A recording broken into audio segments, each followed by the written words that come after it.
और उसी दिन उन्होंने ऑडिशन कर लिया। 3 दिन के बाद मेरा शो जियो टीवी पे चला गया। अच्छा, तो ये सब हो रहा है while you're waiting for your जिस दिन हुकूमत सीरियस हो गई टैक्स करेक्ट करने में, तो फिर लोग कहेंगे अच्छा अब तो फॉर्मल हो गया पैसा, अब तो अगर मैं ज़मीन की खरीद और फरोख्त करूँगा तो मुझे काला पैसा मिल जाएगा। बिल्कुल। तो अब मैं कहाँ लगाऊँ? मैंने कहा if it works we'll create 10,000 jobs. So he goes like this, he's like, isn't that a reason enough to something to the effect कि isn't that a reason enough to live? There was a time जब 3 business channels थे पाकिस्तान में और हर channel का एक business का show था। Daily economy पे डिबेट हो रही थी। लेट 90s में सब कैनेडियन इमिग्रेशन अप्लाई कर रहे थे, तो हमने भी की थी। And we had gotten it, but it got wasted. Nobody went and lived there. So Junaid कैसे? बिल्कुल ठीक ठाक। यार सोशल मीडिया का बड़ा फ़ायदा है इसमें कि मेरे पास अगर मैं किसी को अप्रोच करता हूँ तो मुझे इतनी हिंड्रेंस नहीं मिलती किसी से कि आपको जैसे मैंने इनवाइट किया पॉडकास्ट के लिए, यू आपने एक्सेप्ट कर लिया, सब ज़बरदस्त रहा। तो थोड़ा सा मुझे अपनी लाइफ स्टोरी बताएं, क्योंकि मैंने कुछ पॉडकास्ट देखी थी ऑलरेडी, लेकिन क्योंकि मैंने इन पर्सन आपसे बात नहीं की है, तो सबसे इम्पॉर्टेंट चीज़ जो लोगों को समझ नहीं आती है, ख़ासतौर पे जो जीसीसी में रह रहे होते हैं, इवन पाकिस्तान के अंदर रह रहे होते हैं, वो उनको ये बात हज़म नहीं होती है कि कोई बंदा कैसे अपनी मल्टीपल टाइम्स उसको ऑप्शन मिलता है कि वो यूएस में रह सकता है, कनाडा में रह सकता है, और उसके बाद वो पाकिस्तान आ जाता है और सब कुछ छोड़ छाड़ कर, मतलब उसके पास ग्रीन कार्ड का ऑप्शन होता है, कैनेडियन इमिग्रेशन का ऑप्शन होता है, मल्टीपल पासपोर्ट्स मिल सकते हैं और वो पाकिस्तान में रहना शुरू कर देता है। और ये उस वक्त की बात है जब आई थिंक टेररिस्ट इंसिडेंट्स होना शुरू हो गए थे पाकिस्तान के अंदर, ये पुरानी बात है, और अभी भी कोई हालात कोई बहुत अच्छे नहीं है, लोग निकलने की कोशिश हर वक्त कर ही रहे होते हैं। तो मुझे थोड़ा सा अपना थॉट प्रोसेस बताएं उस वक्त का और थोड़ी सी स्टोरी बताएं कि क्या सिनेरियो था। Thank you very much firstly for having me. तो मैं कॉलेज के लिए अमेरिका गया था, तो 2002 में I graduated, I got a job there, energy firm में, अमेरिकन इलेक्ट्रिक पावर में। और समहाउ जब मैं पहले से गया था, पहले तो कॉलेज जाने से 1-2 साल पहले मेरी फैमिली ने उस ज़माने में सब लेट 90s में सब कैनेडियन इमिग्रेशन अप्लाई कर रहे थे, तो हमने भी की थी। अच्छा। And we had gotten it, but it got wasted, nobody went and lived there. और जब मैं कॉलेज जा रहा था, had a choice between final choice between a Canadian school और एक पर्टिकुलर अमेरिकन स्कूल, तो मैंने उसको चूज़ कर लिया। एंड सोचा था कि चलो शायद ग्रेजुएशन के बाद जाके रह लें, पर वो नहीं हुआ। वो पूरी वेस्ट हो गई। And I am so sorry. In the meanwhile जब मैं वहाँ काम कर रहा था, उसके बाद 9/11 हो गया।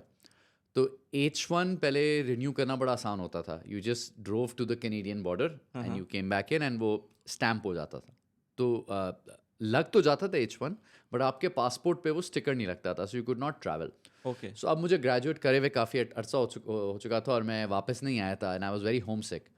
तो एक तो मुझे घर वापस आना था, तो आई आस्क्ड माय एम्प्लॉयर, उस वक्त मैं ट्रेडर था, तो ट्रेडिंग में आसानी होती है कि ठीक है। आपने डिग्री किस में की थी? इकोनॉमिक्स। इकोनॉमिक्स। सो अंडरग्रेड मैंने यूनिवर्सिटी ऑफ मिशिगन से इकोनॉमिक्स में किया था। ओके। सो एक तो उनसे मैंने पूछा कि मैं अगर वापस जा सकूं, ये कम से कम 3-4 महीने लग सकते हैं वीज़ा आने में, तो उन्होंने मुझे अलाउ किया।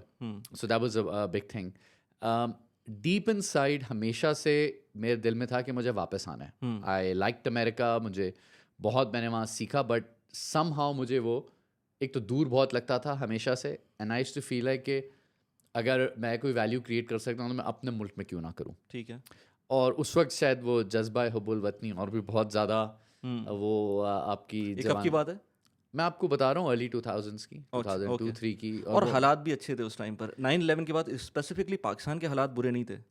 पाकिस्तान में एक बॉयंसी आ रही थी, तो मेरा एक बड़ा बिलीफ सिस्टम था कि ये पाकिस्तान थ्रू हो जाएगा। और मैं कॉलेज में दोस्तों को अक्सर कहता था कि जिस दिन PTCL की प्राइवेटाइजेशन हो गई ना, मैं पाकिस्तान चले जाऊंगा, क्योंकि it'll be a dawn of a new era of information and that means कि मुल्क जो है वो सीरियस हो जाएगा आगे बढ़ने के लिए। मैंने अपने दिमाग में एक बनाया हुआ था। खैर H1 रिन्यू कराने आया, मेरी वालदा मुझे आने से पहले से मैसेज करती थी, ईमेल करती थी कि तुम, ये बड़ा अच्छा चैनल आया है जियो टीवी, तुम्हें मीडिया में होना चाहिए। अच्छा। एंड आई यूज्ड टू से टू अम्मी मैं अमेरिका में बैठा हुआ एनर्जी ट्रेडर हूँ, मैं मीडिया में क्यों आऊँगा? तो शी यूज्ड टू जोकिंगली से, ताकि जिधर भी होगे दुनिया में हमारी मैं शक्ल देख सकूँगी। तो जब मैं H1 लगवाने के लिए आया, एक आध दिन जाके अप्लाई करके आ गया इस्लामाबाद से। उस ज़माने में तो वो पर्ची दे देते थे आपको कि it's approve but you just have to wait. अब वो 1 महीना लगे, 2 महीना, तो मेरी अम्मी मुझे बार बार कहती थी कि तुम जाके इनसे मिल लो किसी। तो उन्होंने मेरे अंकल से कहा, मामू से, उन्होंने किसी के से मुलाकात करा दी। तो मैं तो फारिग ही बैठा था 3-4 महीने। वहाँ जिस दिन मिलने गया उसी दिन उन्होंने मेरा वो एकदम हमने बात की, क्लिक हो गई कि अच्छा तुम्हें एनर्जी सेक्टर में काम किया हुआ है, इकोनॉमिक्स पढ़ी हुई है, हम तो ढूंढ रहे हैं बड़े ऐसे लोगों को कि हम बिज़नेस के शोज़ वगैरह कर सकें। और उसी दिन उन्होंने ऑडिशन कर लिया। 3 दिन के बाद मेरा शो जियो टीवी पे चला गया। अच्छा, तो ये सब हो रहा है while you're waiting for your H1 H1 to be stamped. तो 3-4 महीने ये चलता रहा। इतने में फिर मेरा H1 आ गया। ठीक है। ड्यूरिंग दिस टाइम जियो में वो मुझसे बार बार बात कर रहे थे कि I used to do a weekly business round up show called Bazaar. तो अजहर अब्बास साहब और मीर इब्राहिम वो बार बार कह रहे होते थे कि हमने पाकिस्तान का पहला live market hours stock market show करना है। ठीक है। इट्स ना CNBC या ब्लूमबर्ग पे होता है। ठीक है। You are the right guy for it और तुम वापस आ जाओ। तो अच्छा, मेरे वालिद साहब का भी अपना बिजनेस था, तो मैं उन्हें कहता था अगर मैं वापस ही आऊँगा तो मैं अपना फैमिली बिजनेस ज्वाइन करूँगा ना। तो बड़ा उन्होंने समझाया कि देखो this is like national service, तुम आ रहे हो और आके हम एक नई इमर्जेंस हो रही है पाकिस्तान में, लोगों की इकोनॉमिक अंडरस्टैंडिंग को इम्प्रूव करते हैं, लोगों की understanding of savings, investments, markets, इसको इम्प्रूव करते हैं। You will play a role in that. तो आई गॉट एक्साइटेड इवेंचुअली। जब मेरा वीज़ा आया तो उन्होंने मुझे they made me an offer, I couldn't refuse, and मैं एक्साइटेड था, मैं आना चाहता था और मैं सीख रहा था बहुत। हर हफ्ते मेरे शो पे एक कोई स्टॉक मार्केट से रिलेटेड कोई शख्सियत आती थी और एक कोई general business, banking, finance, government. ठीक है। तो I was meeting such incredible people और सारा हफ्ता हम पढ़ाई कर रहे होते थे, रिपोर्ट्स पढ़ रहे होते थे। तो मैं फिर गया वापस, जाके अपने एम्प्लॉयर को मैंने कहा कि मैं रिज़ाइन करके वापस जा रहा हूँ। तो उसने कहा कि हम तुम्हारा जो ग्रीन कार्ड है, इफ़ इट्स अबाउट दैट, वो फास्ट ट्रैक कर देते हैं। अच्छा। मतलब he said we'll apply for you today. Jeff Keefer HR का हेड होता था उस कंपनी का। आई सेड नहीं, मेरा पर्सनल रीज़न है, I want to go back. So I came back and इत्तेफाक से उसके कुछ महीनों के बाद या अगले साल जियो टीवी पे मैं लाइव बैठा हुआ एतिसलात की प्राइवेटाइजेशन को कवर कर रहा था। और आपने कहा था कि PTCL जो प्राइवेटाइज तो हमारे एक रिपोर्टर थे, मैं नाम नहीं लूँगा, बात निकल जाएगी जियो में। उन्होंने फ़ोन जाकर ना, जो वो इस्लामाबाद मैरियट में ही आई थिंक लाइव हो रही थी ऑक्शन की, वो खोल रहे थे। एतिसलात, सिंगापुर टेल और 3-4 और बिडर्स थे। तो वो बिड्स खुल रही थी और वहाँ वो अनाउंस हो रही थी और उन्होंने फ़ोन वहाँ रखा हुआ था और मैं अपने IFB पे सुन रहा था, या शायद प्रोड्यूसर सुन रहे थे और मुझे बता रहे थे। And I was live on TV, I had guest with me and मैंने कहा जी going once going twice gone. PTCL को एतिसलात ने UAE के एतिसलात ने ख़रीद लिया है। मेरा ख्याल है $1.96 थे। बाद में फिर बड़े उसमें फटे हुए वो बात रहने देते हैं। पर so I announce that to the world. अच्छा। तो in a way it was a very interesting moment for me कि I used to say कि यार वो moment जब आएगा तो वो एक बड़ा positive moment होगा, उसके बाद मैं वापस चले जाऊंगा। But you know, अल्लाह का करना ऐसा हुआ कि I was there and in whichever small little way I was part of that moment। तो फिर बहुत buoyancy हुई पाकिस्तान में, फिर और बड़ा कुछ होता रहा। बिल्कुल। तो आपने फिर वहाँ से जो है बेसिकली US को छोड़ ही दिया था, मतलब उसके बाद आपने नो फर्दर लुकिंग बैक। मुझे भी याद है जब मैं पाकिस्तान में होता था, और मेरे ख्याल से we are almost of the same age, क्योंकि फिर जब मैं बाद में आपका लिंक्डइन देख रहा था तो मुझे लग रहा था कि हम ऑलमोस्ट सेम टाइम पर पास आउट हुए। तो जब मैं यूके चला गया था NED के बाद, उसके बाद मैं वापस आया था तो मैं अपनी जॉब कर रहा था। जब जॉब कर रहा था तो उस ज़माने में मुझे थोड़ा सा इंटरेस्ट क्रिएट हुआ था ये स्टॉक मार्केट का, या किस तरह से चीज़ें होती हैं। तो उस ज़माने में आप ही का प्रोग्राम आता था और उसके बाद आई रिमेंबर कि आपके प्रोग्राम के बाद आई थिंक वो मैं पूछता हूँ कि क्यों ख़त्म हो गया था, क्योंकि उसके बाद आप नज़र नहीं आते थे। उसके बाद एक साहब होते थे Imran, I forgot his name, Imran Sultan. Shahzeb Khanzada used to do the show for Sunbiz. अच्छा, मुझे नहीं पता। शुजा कुरैशी। अच्छा। तो एक पूरी क्रॉप बन गई थी। उस ज़माने में 3 बिजनेस के चैनल्स आ गए थे, क्योंकि जियो के कुछ अरसे बाद मैं CNBC चला गया था। राइट। 3 तो 24 आवर बिजनेस चैनल्स थे, CNBC, बिजनेस प्लस एंड सनबिज़। उसके अलावा हर चैनल पर एक बिजनेस का डेली शो होता था, जिस तरह आज पे आप कह रहे हैं Imran Sultan, he still does it by the way. अच्छा, अभी भी करते हैं। डेली मार्केट्स की अपडेट्स आती थी, बिजनेस की अपडेट्स आती थी, ऑलमोस्ट हर हफ्ते डिबेट्स हो रही होती थी। आज 7 से 9 के टीवी पे जो पॉलिटिशियंस फ्रंट एंड सेंटर हैं, उस वक्त जो इकोनॉमी रिलेटेड लोग थे वो फ्रंट एंड सेंटर होते थे. अशफाक हसन साहब डेट ऑफिस पे होते थे, doctor Ishrat Hussain state bank governor थे, doctor Salman Shah was finance minister, Jahangir Tareen साहब was industries minister, and so on and so forth. तो ये सब लोग रोज सीईओज रोज टीवी पे आ रहे होते थे. लिस्टेड कंपनियों के सीईओज रोज टीवी पे आके अपने या तो रिजल्ट्स के बारे में बात कर रहे होते थे. तो इतना पोटेंशियल था उस टाइम पर, मुझे तो याद भी नहीं कि 24/7 हो गया था ये बिजनेस चैनल. 3 बिजनेस चैनल से 3 बिजनेस चैनल जी. तो था इतना पोटेंशियल कि इतनी न्यूज़ आती थी कि वो आप कर सकें. वो थी ना, बॉयंसी थी इकोनॉमी में. 2007-8 में एक बिल्कुल एक फीलिंग थी कि मुशर्रफ साहब के दौर में, जो मैं इस पे अलग बात कर सकते हैं कि जो एक आमरीत का दौर होता है उसमें कभी कभी अच्छे डिसीजंस हो जाते हैं तो चीज़ें तेज़ी से पनपने लगती हैं, लेकिन अंडरलाइंग एक फंडामेंटल दराड़ उसमें होती है.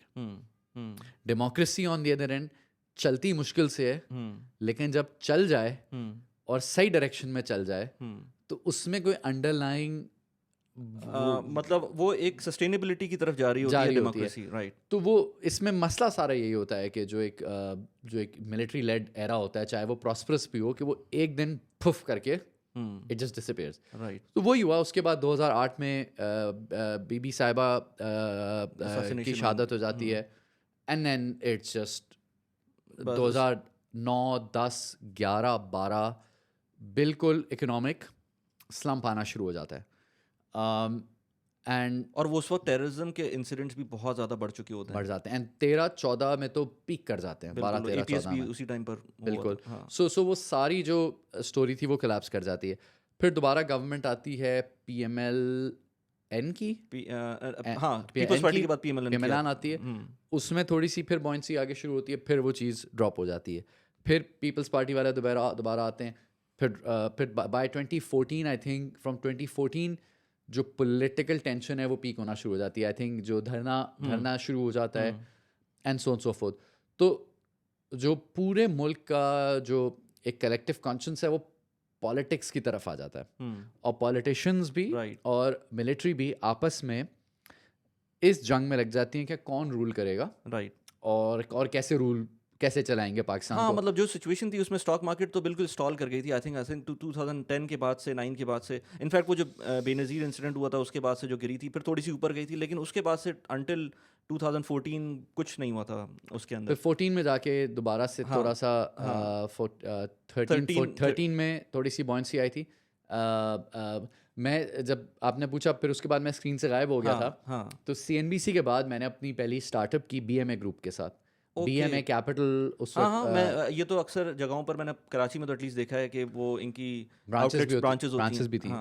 तो मैं जब CNBC में था तो मैंने रियलाइज़ ये किया कि एसेट मैनेजमेंट कंपनीज बहुत सारी आ गई हैं, लेकिन लोगों को पता नहीं होता कि किधर इन्वेस्ट करें. सो हमने एक कंपनी बनाई BMA financial. I was the CEO for it. और हमने बड़ा उसका पोर्टल वगैरह बनाया कि आप अपनी रिस्क असेसमेंट होती थी उसमें, और वो आपको बताता था कि कौन से म्यूचुअल फंड आपको ख़रीदने चाहिए.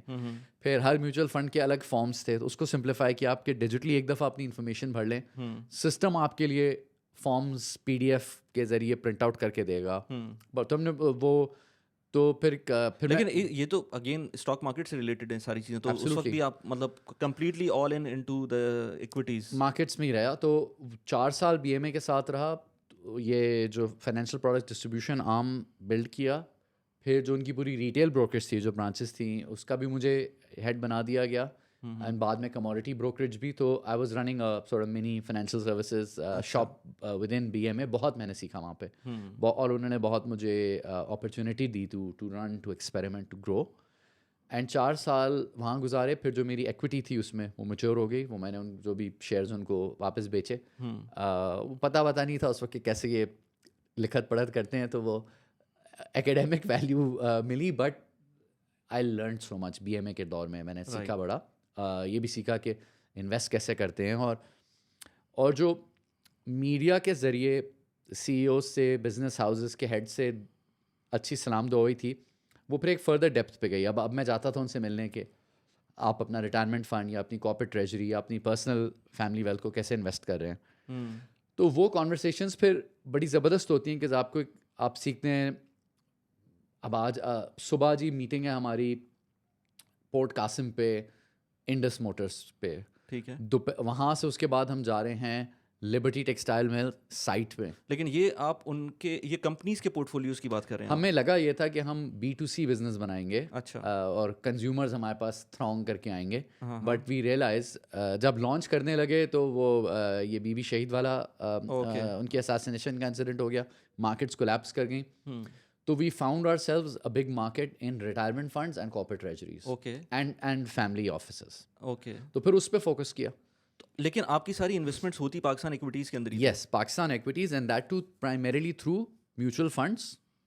एंड सारे म्यूचुअल फंड जो हैं सारे, मीज़ान, नाफा, UBL, एलाइड, फैसल, हम इन सब के डिस्ट्रीब्यूटर बन गए थे। ओके। फ्रंट पर हमने एक रिसर्च पब्लिश करते थे हर महीने, एक कंपैरेटिव रिसर्च फंड्स पे, month on month, month on month. तो हम बेसिकली एक फाइनेंशियल प्रोडक्ट डिस्ट्रीब्यूशन कंपनी बनाई थी मैंने। अच्छा। तो जब हम ऐसे किसी इन्वेस्टर के पास जाते थे, हम कहते थे कि आप हमसे खुल के बताएं आपके गोल्स क्या हैं, hmm. We will help you choose कि कौन सा प्रोडक्ट आपको लेना चाहिए। हमारे पास सारे प्रोडक्ट्स अवेलेबल हैं एंड हम आपसे कोई इंक्रीमेंटल फीस नहीं चार्ज करते।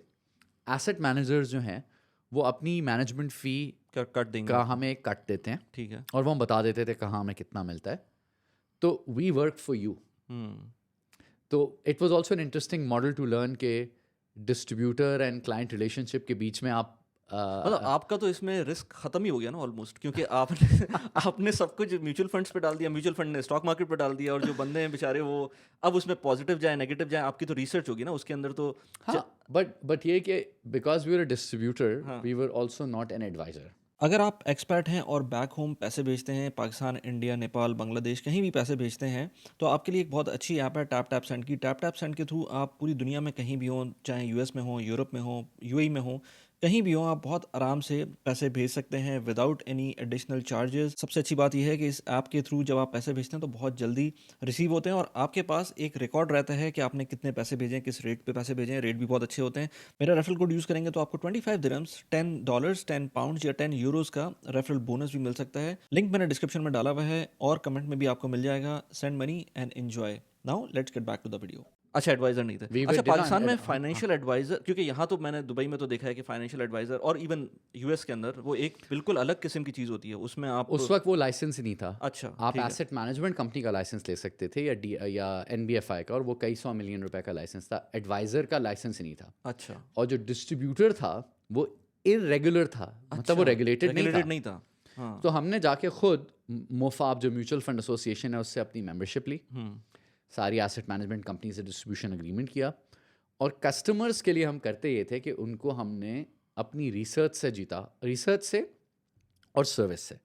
तो एक तो तमाम फंड्स की अंडरलाइंग हर महीने उनकी जो आती थी फंड मैनेजमेंट रिपोर्ट्स, उसको हम अपनी डेटाबेस में डाल देते थे। अच्छा। So people could quickly search. कोई ज़माने में लेट्स से मेपल लीफ का TFC क्रैश हुआ था, so people could search quickly कि किस किस फंड के पास कितना है। ठीक है। वो हमने बना के जो दिया। कि अब तो आपको बहुत सारे पोर्टल्स हैं जो कि नज़र आ जाता है। ये बहुत नहीं था easy- उस वक्त। ये नहीं था। तो हमने पहला पोर्टल बनाया। अच्छा, ठीक है। और सेकेंडली लिखत पढ़त बहुत होती थी। तो अगर आपने 4 डिफरेंट फंड्स में इन्वेस्ट करना है तो उसका अकाउंट ओपनिंग फॉर्म और हर इंडिविजुअल फंड का इन्वेस्टमेंट फॉर्म, और अगर कल को रिडेम्पशन करनी है रिडेम्पशन फॉर्म, तो हमने उनको लिटरली क्लिक दे दिया था कि इन्वेस्ट इतना इन मीज़ान एंटर। उसने उनकी सारी कॉमन इन्फॉर्मेशन लेके डॉक्यूमेंट को पॉपुलेट किया Right. और प्रिंट दबाते थे तो वो उसी PDF का प्रिंट बाहर आ जाता था। हाँ। फिर हम करते थे कि डेली तमाम फंड्स की NAV लेते थे। तो अगर आपने 10 जगह इन्वेस्ट किया हुआ है, आपको एक कंबाइंड स्टेटमेंट हम देते थे। अच्छा। और रोज़ एक तो स्क्रेपर हमारा जाकर NAV पिक कर रहा था, और हमारा रोज़ एक अकाउंट्स के बंदे की जॉब होती थी, रोज़ उसको मैनुअली भी डबल चेक करता था। अच्छा। So through improved service we इसे ना मोबाइल वर्ल्ड में MVNO होता है, हाँ हाँ। एग्रीगेटर हैं आप basically, complete distributor. We are Distributor, a okay. Value added distributor. तो एट वन पॉइंट हम उस ज़माने में तो नंबर्स छोटे होते थे, 7 बिलियन रुपए हमारे थ्रू प्लेस हुए हुए थे। And on paper if we were an asset manager we would have been like the 4th or the fifth biggest asset manager. अच्छा। और आपके पास लेकिन मल्टीपल म्यूचुअल फंड्स थे, और mutual fund funds of funds भी होंगे, सब थे, सबके साथ हमारी रिलेशनशिप थी। फिर इंडस्ट्री से हमारे पर अटैक भी हुआ, कई लोग जाके फिर कहते थे कि अच्छा ये जो देखें हम इनको कमीशन दे रहे हैं तो हम आपको पास ऑन कर देते हैं। राइट। फिर ये हुई, तो मैंने फिर एक ख़त लिखा पूरी एसेट मैनेजमेंट इंडस्ट्री को कि ये जो प्रैक्टिस है, आप अगर आपने मुझे 20 पिप्स देने हैं तो अगर आप 20 पिप्स BMA फाइनेंशियल को दे रहे हैं तो उससे मैं रिसर्च बना रहे हैं, हम लोग पोर्टल्स बना रहे हैं, वैल्यू कर रहे सेल्स के बंदे रख रहे हैं और नए अकाउंट्स लेकर आ रहे हैं। आप क्या कर रहे हैं, जब एक अकाउंट आ जाता है उसको जाके रीबेट करते हैं, क्या तुम BMA फाइनेंशियल को छोड़ के मेरे पास डायरेक्ट आ जाओ। कि जो उस एसेट मैनेजमेंट कंपनी का सेल्स का लड़का या लड़की होती थी वो कहती थी मेरी अपनी ये मेरे टारगेट में ऐड हो जाएगी, but you are not growing the pie.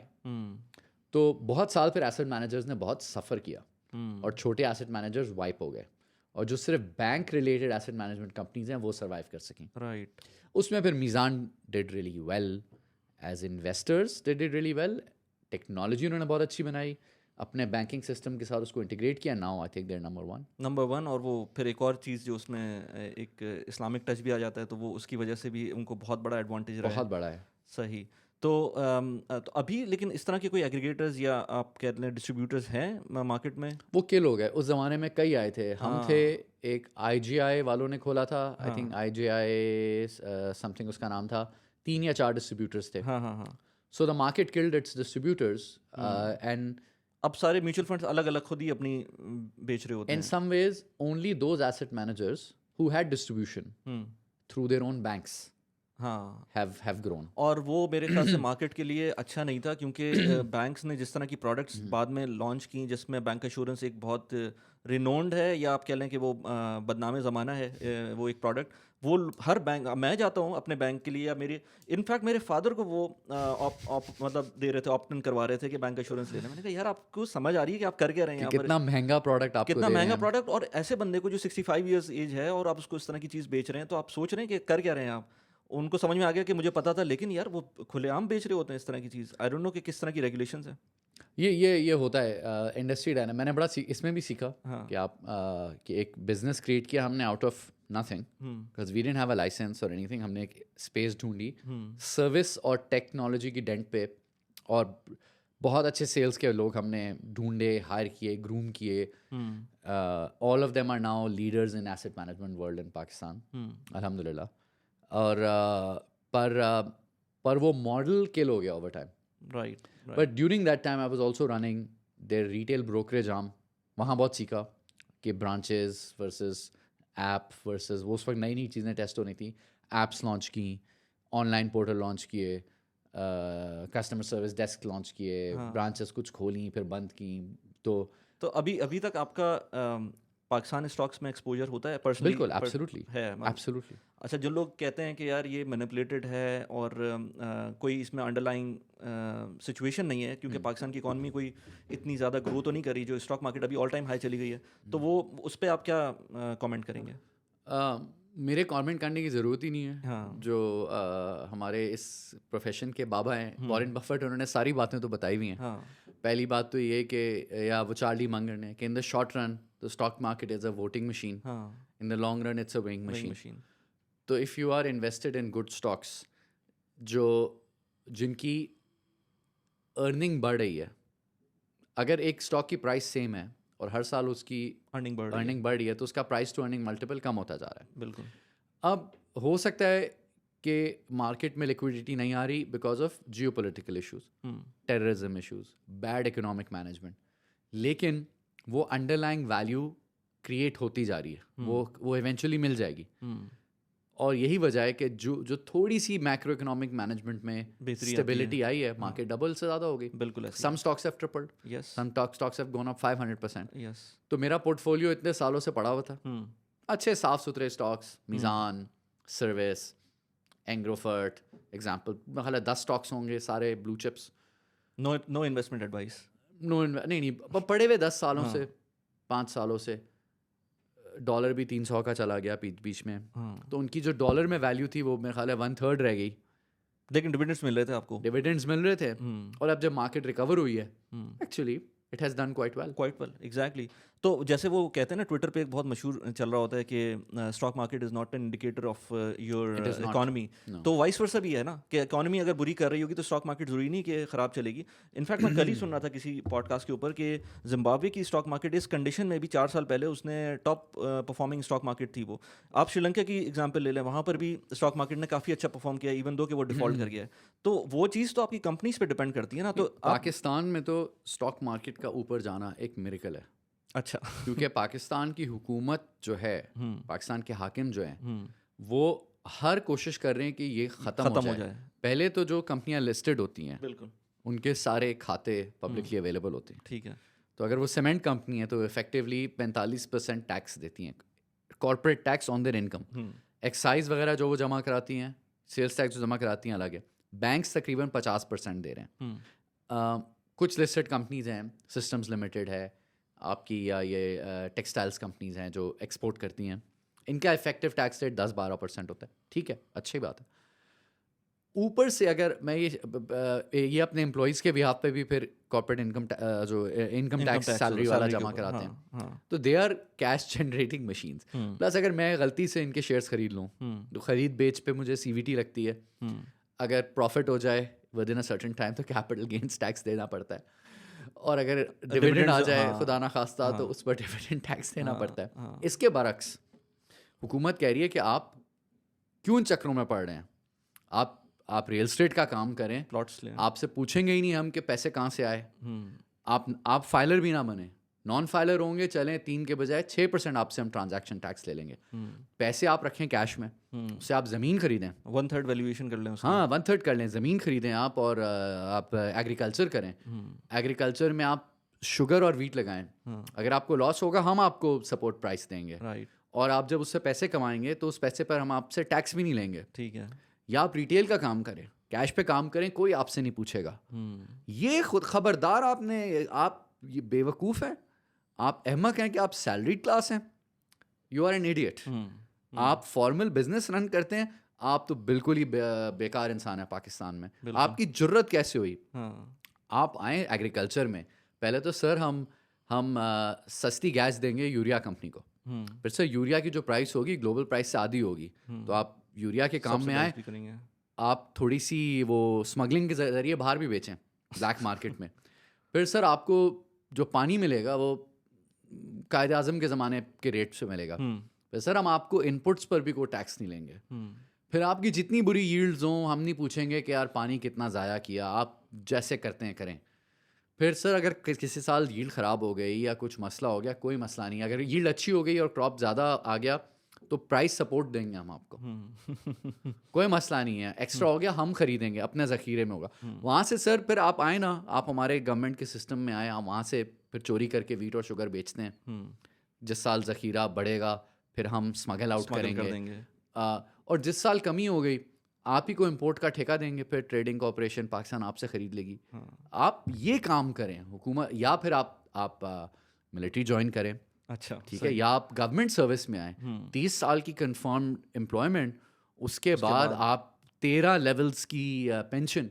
तो एसेंशली आप इन कामों में आए।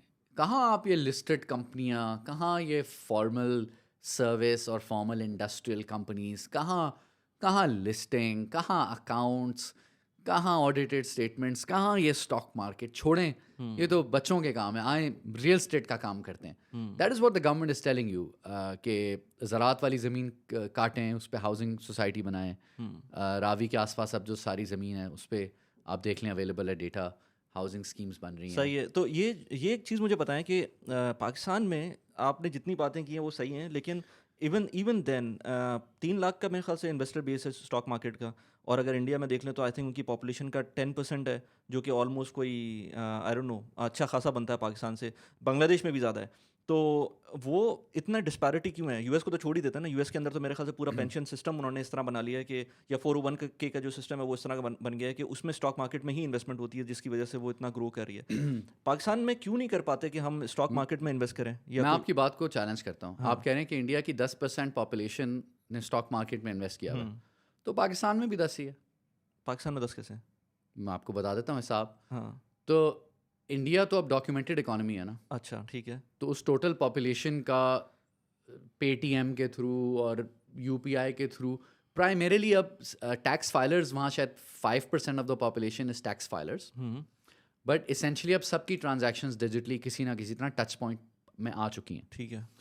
तो टोटल पॉपुलेशन के 10% जो है वो स्टॉक मार्केट में आ गया. पाकिस्तान की पॉपुलेशन शायद 200 कितने मिलियन हो, हाँ, लेकिन फाइनेंशियल पॉपुलेशन 4 मिलियन की है. 4 मिलियन लोग हैं जो 2%. जो 4 फाइलर्स मिलियन, हैं. हाँ. 4 मिलियन फाइलर्स हैं. हाँ, तो 4 मिलियन फाइलर्स में से ही होंगे ना. हाँ. आप स्टॉक मार्केट में बगैर फाइलर बने इन्वेस्ट कर सकते हैं? नहीं कर सकते ना. हाँ.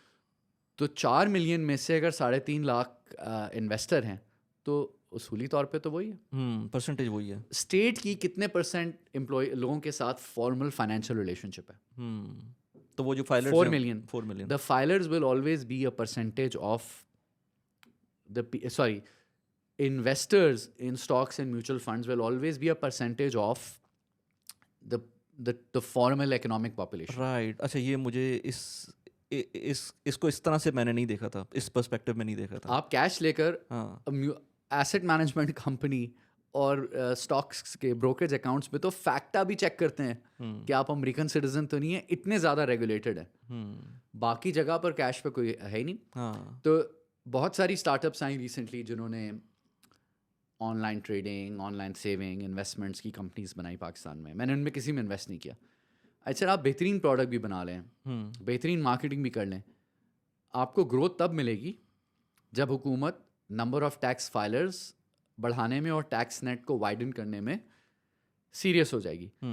जिस दिन हुकूमत सीरियस हो गई टैक्स करेक्ट करने में, तो फिर लोग कहेंगे अच्छा अब तो फॉर्मल हो गया पैसा, अब तो अगर मैं ज़मीन की खरीद और फरोख्त करूँगा तो मुझे काला पैसा मिल जाएगा. बिल्कुल. तो अब मैं कहाँ लगाऊं? तो फिर लोग आएंगे स्टॉक एक्सचेंज की तरफ, फिर लोग म्यूचुअल फंड्स में डालेंगे, फिर लोग इंश्योरेंस पॉलिसीज खरीदेंगे. बिल्कुल सही है. अगर आप यूएस के स्टॉक्स में इन्वेस्ट करना चाहते हैं और आप जीसीसी कंट्रीज़ के अंदर रहते हैं तो आपके पास एक बहुत अच्छा प्लेटफॉर्म है बराका का. बराका के थ्रू आप यूएस के स्टॉक्स में सीमलेसली इन्वेस्ट कर सकते हैं without any worries, without any hassle. बहुत आराम से इन्वेस्ट कर सकते हैं. मैं खुद भी बराका के थ्रू इन्वेस्ट करता हूँ यूएस के स्टॉक्स के अंदर, भले वो स्टॉक्स हों लाइक अमेजॉन, गूगल, माइक्रोसॉफ्ट, या फिर आपके पास ETF हों जिनके अंदर आपको इन्वेस्ट करना है. मैंने लिंक डिस्क्रिप्शन में डाला हुआ है. अगर आप उसको यूज़ करते हुए अपना अकाउंट खोलेंगे तो आपको रेफरल बोनस भी मिल सकता है. Do try this out. Now let's get back to the video. उससे आपके मुल्क की एक लॉन्ग टर्म कैपिटल बेस बनेगी जो आपके एंटरप्रेन्योर्स को क्या कहते हैं, हेल्प आउट भी करेगी ना, क्योंकि हेल्प वो आउट करेगी. क्योंकि आपके जब इक्विटी मार्केट के अंदर पैसे आना शुरू होंगे तो लोग IPOs पे भी जाएंगे, उसमें हर तरह की चीज़ें एक्टिविटीज स्टार्ट होंगी. लेकिन वो अभी आपको लग रहा है कि इस बजट में तो हमने देख लिया कि किस नहीं है. सैलरी क्लास तो मतलब सैलरी क्लास होना पाकिस्तान में मेरे ख्याल से वो जुर्म है. Before we get to that, हाँ, एक और पॉइंट ये है कि लेट्स से एक कंपनी है, एक बेसिक कंज्यूमर गुड की कंपनी है, वो लेट्स से 10 टाइम्स के PE पे ट्रेड करती है इन स्टडी स्टेट. ठीक है. कंज्यूमर कंपनीज इससे भी ज़्यादा करती हैं. इवन पाकिस्तान में भी 20 के मल्टीपल पे कर सकती हैं. जिस दिन मार्केट वाइब्रेंट होगी और इकोनॉमी डिजिटाइज हो चुकी होगी और जो बिजनेस चलाते हैं उनको ये समझ आ जाएगा कि फॉर एवरी रुपी जो मैं अपना रेवेन्यू छुपा रहा हूँ टैक्स वाले से बचने के लिए, या for every rupee of profit जो मैं छुपा रहा हूँ टैक्स से बचने के लिए, मैं 10 rupees of valuation miss out कर रहा हूँ. जस्ट बिकॉज मैं मार्केट में नहीं हूँ. जस्ट मैं मार्केट में नहीं हूँ. तो लोग आएंगे और अपनी कंपनीज को लिस्ट करेंगे. और जब डिजिटाइजेशन ऑफ इकोनॉमी हो जाएगी और सबका पैसा फॉर्मल होगा, तो वो प्रोडक्टिव मीन्स की तरफ नेचुरली जाना शुरू हो जाएगा. क्योंकि आज कोई रियल एस्टेट डील में पैसा कमाता है कैश, अब उससे वो फैक्ट्री नहीं लगा सकता क्योंकि वो पैसा काला पैसा है. बिल्कुल. ना ही वो स्टॉक एक्सचेंज जाके ब्रीफ केस दे सकता है कि वली साहब ये ले मेरा अकाउंट खोलना, मैं नहीं, मुझे इसकी सोर्स ऑफ इनकम दो, फिर ये पैसे बैंक में रखो, वहाँ से मुझे तुम चेक के जरिए, ऑनलाइन के जरिए ट्रांसफर करो. एग्जैक्टली. तो वो पैसा फिर कहाँ जाएगा? वो पैसा फिर दोबारा से या तो रियल एस्टेट में जाएगा, दोबारा रियल एस्टेट या में वो जाएगा, फ्लाइट कर जाएगा, या बदले या हवाले के जरिए मुल्क से बाहर चले जाएगा. बिल्कुल. It is that simple. It is that simple. और ये बातें सबको मालूम है. आई एम श्योर मालूम होंगी. इट्स जस्ट दैट जो ये काम करेगा या जो हुकूमत ये काम करेगी, पहले 5 साल वो बहुत गालियाँ खाएगी. तो you have to be ready and you have to have the mandate. लोग आपको ट्रस्ट करें और आप लोगों को ये बात समझा सकेंगे, देखो ये हमारी सिचुएशन है, इससे हमें निकलने के लिए ये 10 मुश्किल मूव्स करनी पड़ेंगी. लेकिन इससे हम थ्रू हो गए, और ये देख लो 100 और ममालिक की हिस्ट्री में यही एग्जाम्पल्स हैं. इससे हम थ्रू हो गए तो हमारी ही जनरेशन में हम बहुत प्रॉस्पेरिटी देख सकते हैं. आपके बच्चों की जनरेशन तो और बहुत बेहतर हो जाएगी. तो ये hard thing, you have to do hard things, right. And वो किताब है, आप पढ़िएगा, the hard thing about hard things. अच्छा, सही. Right? It's an incredible book. And it talks about within startups, how do you do difficult decisions? How do you do difficult things? And उसके फिर results आते हैं. So talking about startups, चलें पहले salary पे बात कर Salary लेते पे हैं. कर सैलरी पे कर लेते हैं बिफोर गेटिंग स्टार्टअप. तो सैलरीज के अंदर एक तो लोग बहुत परेशान हैं, मतलब इतने मैं वही कह रहा था, बल्कि ट्विटर पे मैंने बोला भी था कि पाकिस्तान के लोगों को खुश होना चाहिए क्योंकि अब वो यूरोपियन लीग में आ गए हैं. 45% टैक्स तो वहाँ पर भी नहीं है, और आप सिर्फ और सिर्फ मेरे ख्याल से कोई $18,000 की सैलरी के ऊपर आप 45% टैक्स दे रहे हैं, जो कि साल की मतलब कुछ भी नहीं. $18,000 और आप उस लेवल का टैक्स दे रहे हैं जो कि यूरोप में आपको बेनिफिट्स मिल रहे हैं. तो इसका कोई हल है? जैसे यूके, कनाडा में लोग जो हैं अपनी एक कंपनी फॉर्म करके उस कंपनी के थ्रू आ जाते थे और अपना बिजनेस शो करते थे. पाकिस्तान में तो ऐसा मैंने नहीं सुना कि कोई करता हो.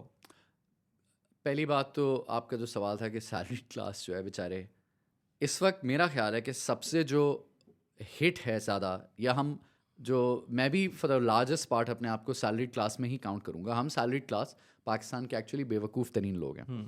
हम सबसे ज़्यादा टैक्स दे रहे हैं. हम अर्बन सेंटर्स में रहते हैं तो हमें पब्लिक ट्रांसपोर्ट भी अवेलेबल नहीं है, और हम अपना पूरा टैक्स ग्लोबल रेट्स के हिसाब से दे रहे हैं. ना हमारे अर्बन सेंटर्स में बिजली पानी किसी की वो है, आप बिल्डिंग वालों को पैसे दे के अपनी खुद टैंकर डलवा के पानी कर रहे हैं, खुद अपनी ट्रांसपोर्ट कर रहे हैं, खुद अपनी सिक्योरिटी कर रहे हैं, महंगे स्कूलों में खुद अपने बच्चों को पढ़ा रहे हैं. इसके बरक्स अगर आपका ज़राअत से ताल्लुक़ है तो स्टेट आपको एक्चुअली बहुत मराद दे रही है. अगर आप गवर्नमेंट जॉब में काम करें तो स्टेट आपको बहुत सारी मराद दे रही है. अगर आप मिलिट्री सेटअप में तो बहुत ज़्यादा मराद आपको मिल रही है, इवन आफ्टर रिटायरमेंट. मुल्क ही आपका फिर तो आपके लिए एक सेफ्टी नेट है. लेकिन अगर आप सैलरी क्लास हैं, आप एग्जॉर्बिटेंट रेट्स दे रहे हैं. ये बात याद रखें, जो इकोनॉमिक्स के बेसिक उसूल हैं उनमें से एक उसूल है mobility of capital and mobility of labour. जब कैपिटल को किसी एक जगह पे, आज पाकिस्तान का corporate tax rate, sales tax rate और इनकम टैक्स रेट सिंगापुर से ज़्यादा है. तो अगर एक बिजनेस है जिसके पास कोई तरीका है अपने कैपिटल को बाहर निकालने का, लेट्स से एक सर्विसेज बिजनेस है, कोई लेट्स से इन्वेस्टमेंट एडवाइजरी का बिजनेस कर रहा है, तो वो वही स्किल को पाकिस्तान में लेके जा सकता है. किसी ने CFA CA किया हुआ है, अंडरस्टैंड करता है लोकल और ग्लोबल मार्केट्स को. Should she be sitting in Pakistan और should she just take her capital and labour and go to Singapore where she'll have access to a bigger market and lesser taxes. अच्छा, taxes उतने हों भी, उसके बरक्स कोई service मिले, तो सैलरी क्लास को तो कोई सर्विस नहीं मिल रही. तो फिर लोग सरप्राइज क्यों हो रहे हैं? बार बार जो नंबर ऑफ पासपोर्ट्स बने हैं पिछले कुछ सालों में, बार बार जो नंबर ऑफ सैलरी क्लास बाहर गए हैं, बार बार जो डेटा आ रहा है कि मिडल ईस्ट में, सऊदी अरेबिया में जो एब्जॉर्प्शन हुई है पाकिस्तानी टैलेंट की, उस पर लोग सरप्राइज क्यों होते हैं? आपने फाइनेंशियली एक्विटी मार्केट्स को क्रंच कर दिया तो फॉर्मल कैपिटल बाहर चला गया. आपने फाइनेंशियली सैलरी क्लास को क्रंच कर दिया तो टैलेंटेड लेबर आपकी बाहर चली गई. आपने इनएफिशिएंट एग्रीकल्चर को मराद दे दी और उसको प्रोटेक्ट कर लिया, मजीद इनएफिशिएंसी सिस्टम में आ गई. आपने इनएफिशिएंट गवर्नमेंट को, इन्फ्लेशन आसमान पे चल रहा है, पिछले 10 साल में 3.5% की GDP ग्रोथ है, law and order is not in control, और हर साल गवर्नमेंट की सैलरीज तकरीबन 20% से बढ़ रही हैं, पेंशन्स भी. तो उनका क्या काम है? डिलीवर करना. ये प्राइवेट सेक्टर का काम है प्रॉफिट्स डिलीवर करें. उसके प्रॉफिट्स पे आप टैक्स लगाए जा रहे हैं, उसका आप एनर्जी का रेट बढ़ाए जा रहे हैं, उसकी इंडिविजुअल टैक्स को आप लगाए जा रहे हैं. वो इवेंचुअली कहता है फाइन आई लीव, एंड वो जा सकता है, वो कहीं भी जा सकता है. जो पाकिस्तान की टॉप यूनिवर्सिटीज़ के पढ़े हुए लड़के लड़कियाँ हैं जिन्होंने पाकिस्तान की टॉप कंपनीज में 2, 3, 4 साल काम किया हुआ है, वो कहीं भी जा सकते हैं. कहीं भी जा सकते हैं. अमेरिका में नहीं मिलेगी जॉब, यूरोप में मिल जाएगी, वहाँ नहीं मिलेगी, यहाँ मिडल ईस्ट में मिल जाएगी, मिडल ईस्ट में नहीं मिलेगी, अफ्रीका में जॉब्स खुल रही हैं, अफ्रीका में नहीं मिलेगी, ऑस्ट्रेलिया में आपको इमिग्रेशन मिल जाएगी। कौन से पाकिस्तानी फार्मर्स हैं या कौन से पाकिस्तान जो के अपनी सरकारी अफसर हैं टेक्निकल या स्किल्स मेरे एस्टैब्लिशमेंट के लोग हैं जो अपनी स्किल की बेसिस पे कहीं और जा सकते हैं। एग्जैक्टली तो 100%। खुदारा हाथ जोड़ के मैं कहता हूँ, आपके जो पाकिस्तान के एंटरप्रेन्योर्स हैं जो आज भी कहते हैं कि मैं बड़ा होकर फैक्ट्री लगाऊंगा या फैक्ट्री लगाऊंगी, या जो आपके कॉर्पोरेट फार्मर्स हैं या जो आपके टॉप स्किल्ड लोग हैं, इंजीनियर्स हैं, फाइनेंशियल सेक्टर के लोग हैं, डिज़ाइनर्स हैं, कंप्यूटर इंजीनियर्स हैं, एजुकेशनिस्ट हैं, थिंकर्स हैं, राइटर्स हैं, आर्टिस्ट हैं, म्यूजिशियंस हैं, इनको सीने से लगाएं। और जो जुर्रत करके फैक्ट्रियां बना लेते हैं या फॉर्मल सर्विसेज कंपनीज बना लेते हैं, HR कंपनी बना लेते हैं, टेलको सर्विसेज कंपनीज बना लेते हैं, इनका ख्याल रखें। और जो सेक्टर्स पुअर परफॉर्म कर रहे हैं उनको बजाय इसके कि आप मरात देते रहें और उनको किसी ना किसी तरह प्रोटेक्ट करते रहें, वहाँ पर फ्री मार्केट्स आने दें। खुद ही मार्केट अलाइनमेंट में आ जाएगी। Right capital and right talent will arrive in those areas. आप पावर सेक्टर से सिंगल बायर मॉडल और सिंगल टैरिफ मॉडल को हटाएं 5 साल में, खुद ही एफिशिएंट हो जाएगा। आप ज़राअत के सेक्टर में जो आपने एक तरफ पूरी मरात भी दी हुई है, दूसरी तरफ टैक्स की भी छूट दी हुई है, और तीसरी तरफ क्या कहते हैं इनपुट्स वगैरह पर भी सब्सिडी दी हुई है इसको, और प्राइस कंट्रोल्स पे भी सपोर्ट प्राइसेस दी हुई हैं। या मरात दे दें या टैक्स की छूट दे दें, दोनों देकर भी अगर यील्ड्स दुनिया की यील्ड से कम हैं तो ये सिर्फ पैसा ज़ाया हो रहा है और ये लोगों की जेब में जा रहा है, इससे बेनिफिट नहीं हो रहा। ज़राअत को इतना हम पालते हैं, ये कहते हैं जी गरीब किसान मर जाएगा, प्रोटेक्ट करके रखते हैं, सपोर्ट प्राइसेस देते हैं। $8 बिलियन का खाना इंपोर्ट हुआ है। बिल्कुल, मैं ये कहने वाला था, दालें कनाडा ऑस्ट्रेलिया से इंपोर्ट हो रही हैं। दाल, आप जब दाल का निवाला लेते हैं तो हर 10 में से 7 निवाले इंपोर्टेड हैं। यस। हर समोसा पाकिस्तान का इंपोर्टेड समोसा है क्योंकि वो मलेशिया, इंडोनेशिया के पाम ऑयल वगैरह में। क्या पाकिस्तान में सीड्स के थ्रू ऑयल नहीं हो सकता? ऑफ कोर्स 10 साल लगेंगे पैलेट को एडजस्ट होने में, सीड्स को डेवलप करने में, पर काम तो करें। तकरीबन 4 बिलियन का तो सिर्फ ये खाम तेल आ रहा है। चाय, हर चाय का सिप वो तो है ही इंपोर्टेड पूरी इंपोर्टेड है।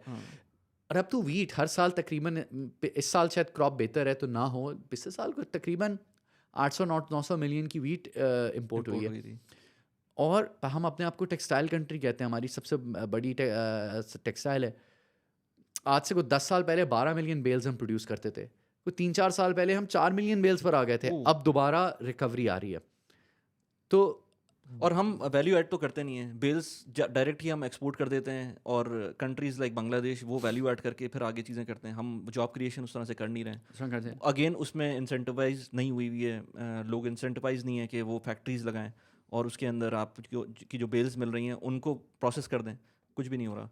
तो लेकिन उसमें show me the incentive and I will show you the outcome. Yes. अच्छा, उसके बाद इसमें पार्ट प्ले कर सकती है बहुत आराम से स्टार्टअप्स। हमने अब ऐसे पॉइंट्स पे देखा है जो कि करीम ऐसी जगह से आई जिसका कोई सोच भी नहीं सकता था कि कोई इस तरह का सोल्यूशन आ सकता है और फिर वो वाइबल बन सकता है। और वो इतना ऑल्दो कि वो फुल्ली होम ग्रोन तो मैं कहूँगा नहीं कि पाकिस्तान से थी, लेकिन फिर भी उसका जो है मेजर पार्ट फिर पाकिस्तान में ही बना। तो उसके बारे में बताएं, आपकी अपनी स्टोरी क्या थी करीम की? मेरी स्टोरी ये थी कि क्योंकि आपने तो BMA कैपिटल के बाद फिर करीम आए थे। नहीं, BMA कैपिटल के बाद मैं गया एलिक्सर। अच्छा, वो भी securities owned by Dawood group, जो एंग्रो हब को ओन करते थे, करते हैं। तो उन्होंने मुझे एक turn around and sell assignment दिया था कि इस कंपनी को ठीक करके, उनके लिए वो स्ट्रेटेजिकली इंपॉर्टेंट नहीं था। बैक इन द डे उन्होंने कभी सोचा होगा कि हम फाइनेंशियल सर्विसेज में आएंगे। दे रियलाइज एज अ ग्रुप कि हमारी स्ट्रेंथ हमारी इंजीनियरिंग प्रोसेस है, सो वेदर इट्स फर्टिलाइजर और पावर और सो ऑन सो फोर्थ, हमने उसमें रहना है। फिर वो फूड्स में चले गए। तो it was a turn around and sell assignment. तो हमें तकरीबन 3.5 साल लगे। जब हम उसमें आए तो एलिक्सर वो बड़े मज़े का मेरा चैप्टर है ज़िंदगी का। ब्रोकरेज में हम आई थिंक नंबर 13 पे आ गए थे। अच्छा। और जो उसका ये M&A, merger and acquisition, investment banking का डिवीज़न बंद हुआ था। तो हमने ये इस डिवीज़न को दोबारा रिवाइव किया और एक्विटीज़ में बहुत मज़े की चीज़ें की। और बड़ी अच्छी टीम बन गई थी, जो Asfar, who was head of research, Faisal, who was head of international, Siptain, who was head of local institutional, फिर समवन हु हेडेड रिटेल, तो पूरी हमारी एक बड़ी मज़े की टीम बन गई थी. Babar who headed investment banking. और हुआ ये कि तकरीबन 4 साल में हम नंबर 3 पर आ गए थे on a monthly basis in brokerage. और कुछ दिनों पे उस वक्त हारून अस्करी साहब होते थे स्टॉक एक्सचेंज पे आई थिंक. तो ही कॉल्ड मी एंड सेड कि यार कल तुम लोगों का हाईएस्ट एवर वॉल्यूम था in all the brokerages. all the brokerages. And when you talk about brokerages, आप कह रहे हैं AKD, We were ahead of all of RFIB. them. Oh, okay. And okay. not, of course they were much bigger, but on certain days we had started to challenge them. And that is because हमने एक बड़ा vibrant international business create किया. Credit Suisse के साथ जाके और different international brokerage house के साथ जाके पार्टनरशिप्स की. लोकल इंस्टीट्यूशनल बड़ा वाइब्रेंट हमारा अब डेस्क बन गया था. हम हर ऑलमोस्ट हफ्ता कॉर्पोरेट ब्रीफिंग्स करते थे, जो मैंने CNBC में सीखा था ना कि कंपनी CEOs को आप लाएं और उनसे सवाल पूछें. वही समझें लाइव शो हम एलेक्जर के ऑफिस में करते थे. अच्छा. तो सारे एसेट मैनेजमेंट कंपनीज के CIOs, CEOs, इंश्योरेंस कंपनीज उनको बुलाते थे कि जी आज इंडस मोटर्स से कोई आ रहा है, आज अटेक्स सीमेंट से कोई CEO या CFO आ रहे हैं. तो वो आते थे. तो because we gave them more access, more knowledge, तो वहाँ से हमें बिजनेस आता था. रिटेल पे हमने ऐप भी बनाई, हमने ऑनलाइन को भी बड़ा फ़रोग दिया. डिजिटल मार्केटिंग उस वक्त की जब कोई नहीं करता था. ये मैं कहने वाला था कि आप इतना कुछ कर रहे थे तो कंटेंट अगर बनाना शुरू कर देते उस टाइम पर. बनाया हमने, वो एक्चुअली फेसबुक पे पड़ा हुआ है पुराना एलेक्जर के अकाउंट पे. 2013-14 में हमने फेसबुक को यूज़ करके, मेलचिम्प को यूज़ करके we grew our business massively. Right. And then when the time came, the owner said, "Okay, now is the right time. Let's sell it." But we found a appropriate buyer, and फिर Elixir की exit हुई. वो exit करके फिर I was dabbling with someone in logistics, was about to get into a logistics business, and उस दिन मुझे randomly call आई मोनिस रहमान साहब की. Monis Rahman, who is in Lahore. Yes, Rosie.pk, right. और दुकान, right. and ये Finja. Right. So he's, you could say, one of the earliest internet entrepreneurs of Pakistan. बिल्कुल सही है. So Munis called me, I remember Ramzan tha, and he said, कि have you heard of, he said, क्या I know यार तुम नया logistics का कर रहे हो, but have you heard of Careem? I said no. अच्छा. Said have you heard of Uber? I said yes, मैंने अभी recently summer में अमेरिका में यूज़ की थी, it was incredible. तो he said, so Careem जो है उसको कह रहे हैं Uber Slayer of the Middle East. Right. And ये मुदस्सिर शेखा जो उसका फाउंडर है, बड़ा ज़बरदस्त आदमी है. I know him through my, is my friend through Stanford network. And उन्होंने कुछ पैसे भी रेस किए हैं. वो पाकिस्तान में लॉन्च करने की कोशिश एक दफ़ा शायद की है उन्होंने इस साल, but they are now looking for a country CEO. तो मुदस्सिर कराची आए हुए हैं and going around meeting people, and your name has come up once और twice. He is asking people कि मुझे रेकमेंड करो लोग. तो कई लोग उसको रेकमेंड कर चुके हैं, लेकिन एक दो जगह आपका नाम आया. So he called me to ask if I know you and if I can, so can I make an introduction. So he made an introduction. अभी मैं स्टोरी सुना चुका हूँ, तो फिर जो भी नहीं, मेरे ऑडियंस प्रॉब्ली हो सकता है ना सुनी हो. तो फिर कराची में उस ज़माने में था सत्तार बख्श. हाँ, अब तो नहीं है मेरे ख्याल से, उन पे इन्फ्रिंजमेंट आ गई. अब्दुल्ला शाह गाजी के मज़ार के नीचे जो रोड जाती है. तो रमज़ान था, तो रात को तरावी के बाद का टाइम सेट हुआ कि उस वक्त हम रात को मिलेंगे. 10 बजे हम मिले एंड बड़ा मज़ा आया मुझे मुदस्सिर से मिलके. आई वाज सो इम्प्रेस्ड कि एक तो he was so bright and so, he was talking about the future and he was such an incredibly smart guy and yet so humble. मैं आया था इस वक्त तक एनर्जी सेक्टर, मीडिया और फाइनेंशियल सर्विसेज से, ट्रेडिशनल सेक्टर्स. तो यहाँ इन सेक्टर्स में काम इतना होता है, ईगो इतनी बड़ी होती है. सही. तो यहाँ पर ये साहब हैं, ये बातें फ्यूचर की कर रहे हैं, बता रहे हैं. ये वो सारी चीज़ें जो मैंने टेक क्रंच में, आर्टिकल्स में पढ़ी थी. Now I have met Silicon Valley, Stanford grad, कई स्टार्टअप्स में काम किया हुआ. करीम बनाई. ये बात कब की है? 2015 मई की बात है. ओके. मई जून अर्ली समर की बात है. राइट. एंड करीम का नाम नहीं था उस टाइम तक पाकिस्तान में. दुबई में भी नहीं था. दुबई में दे हैड लॉन्च्ड. अच्छा. They had launched in some places in Saudi and they had launched Cairo. अच्छा. तो आई थिंक 40-50 लोग होंगे कंपनी में, और ये 6 या 7 सिटीज़ खुल चुके थे. ओके. और वो पैसे रेस कर चुके थे 1-2 दफ़ा, 2 राउंड्स कर चुके थे. तो बड़ी हमारी इमीडिएटली वी क्लिक्ड, हमारी बात हुई कि पाकिस्तान में ये करे. तो मैंने कहा love the idea, but Pakistan में ये नहीं हो सकता. All the taxi model and मतलब law and order, mobile penetration, no stranger will ever get in a car with a stranger, लड़कियां तो कभी नहीं इस्तेमाल करेंगी. एंड आपको मैं याद कराऊं, 2015 जनवरी में तो 3G लॉन्च हुआ था. बिल्कुल. डेटा कहाँ, आपकी रिलायबिलिटी. तो मई जून में बात हो रही है, यही सारी बातें मैं उसको कह रहा हूँ कि मुदस्सिर ये नहीं हो सकता. खैर उन्होंने कहा चलो और बात करते हैं. मैं इतने में मेरे भाई को मैंने बताया, who was in the US at that time, वो डायरेक्टर थे. my brother Javed Iqbal, he was a director at Salesforce. तो he was very familiar with the Uber model and he was more closer to the digital economy. उन्होंने मुझे बहुत encourage किया. And then he had some common friends between Mudassir. तो उसने कहा, I know who this guy is. And in fact फिर पता चला कि वो स्कूल में मुझसे 1-2 साल सीनियर थे, बट उस ज़माने में हमारी मुलाकात नहीं हुई थी. अच्छा. तो he is a great guy.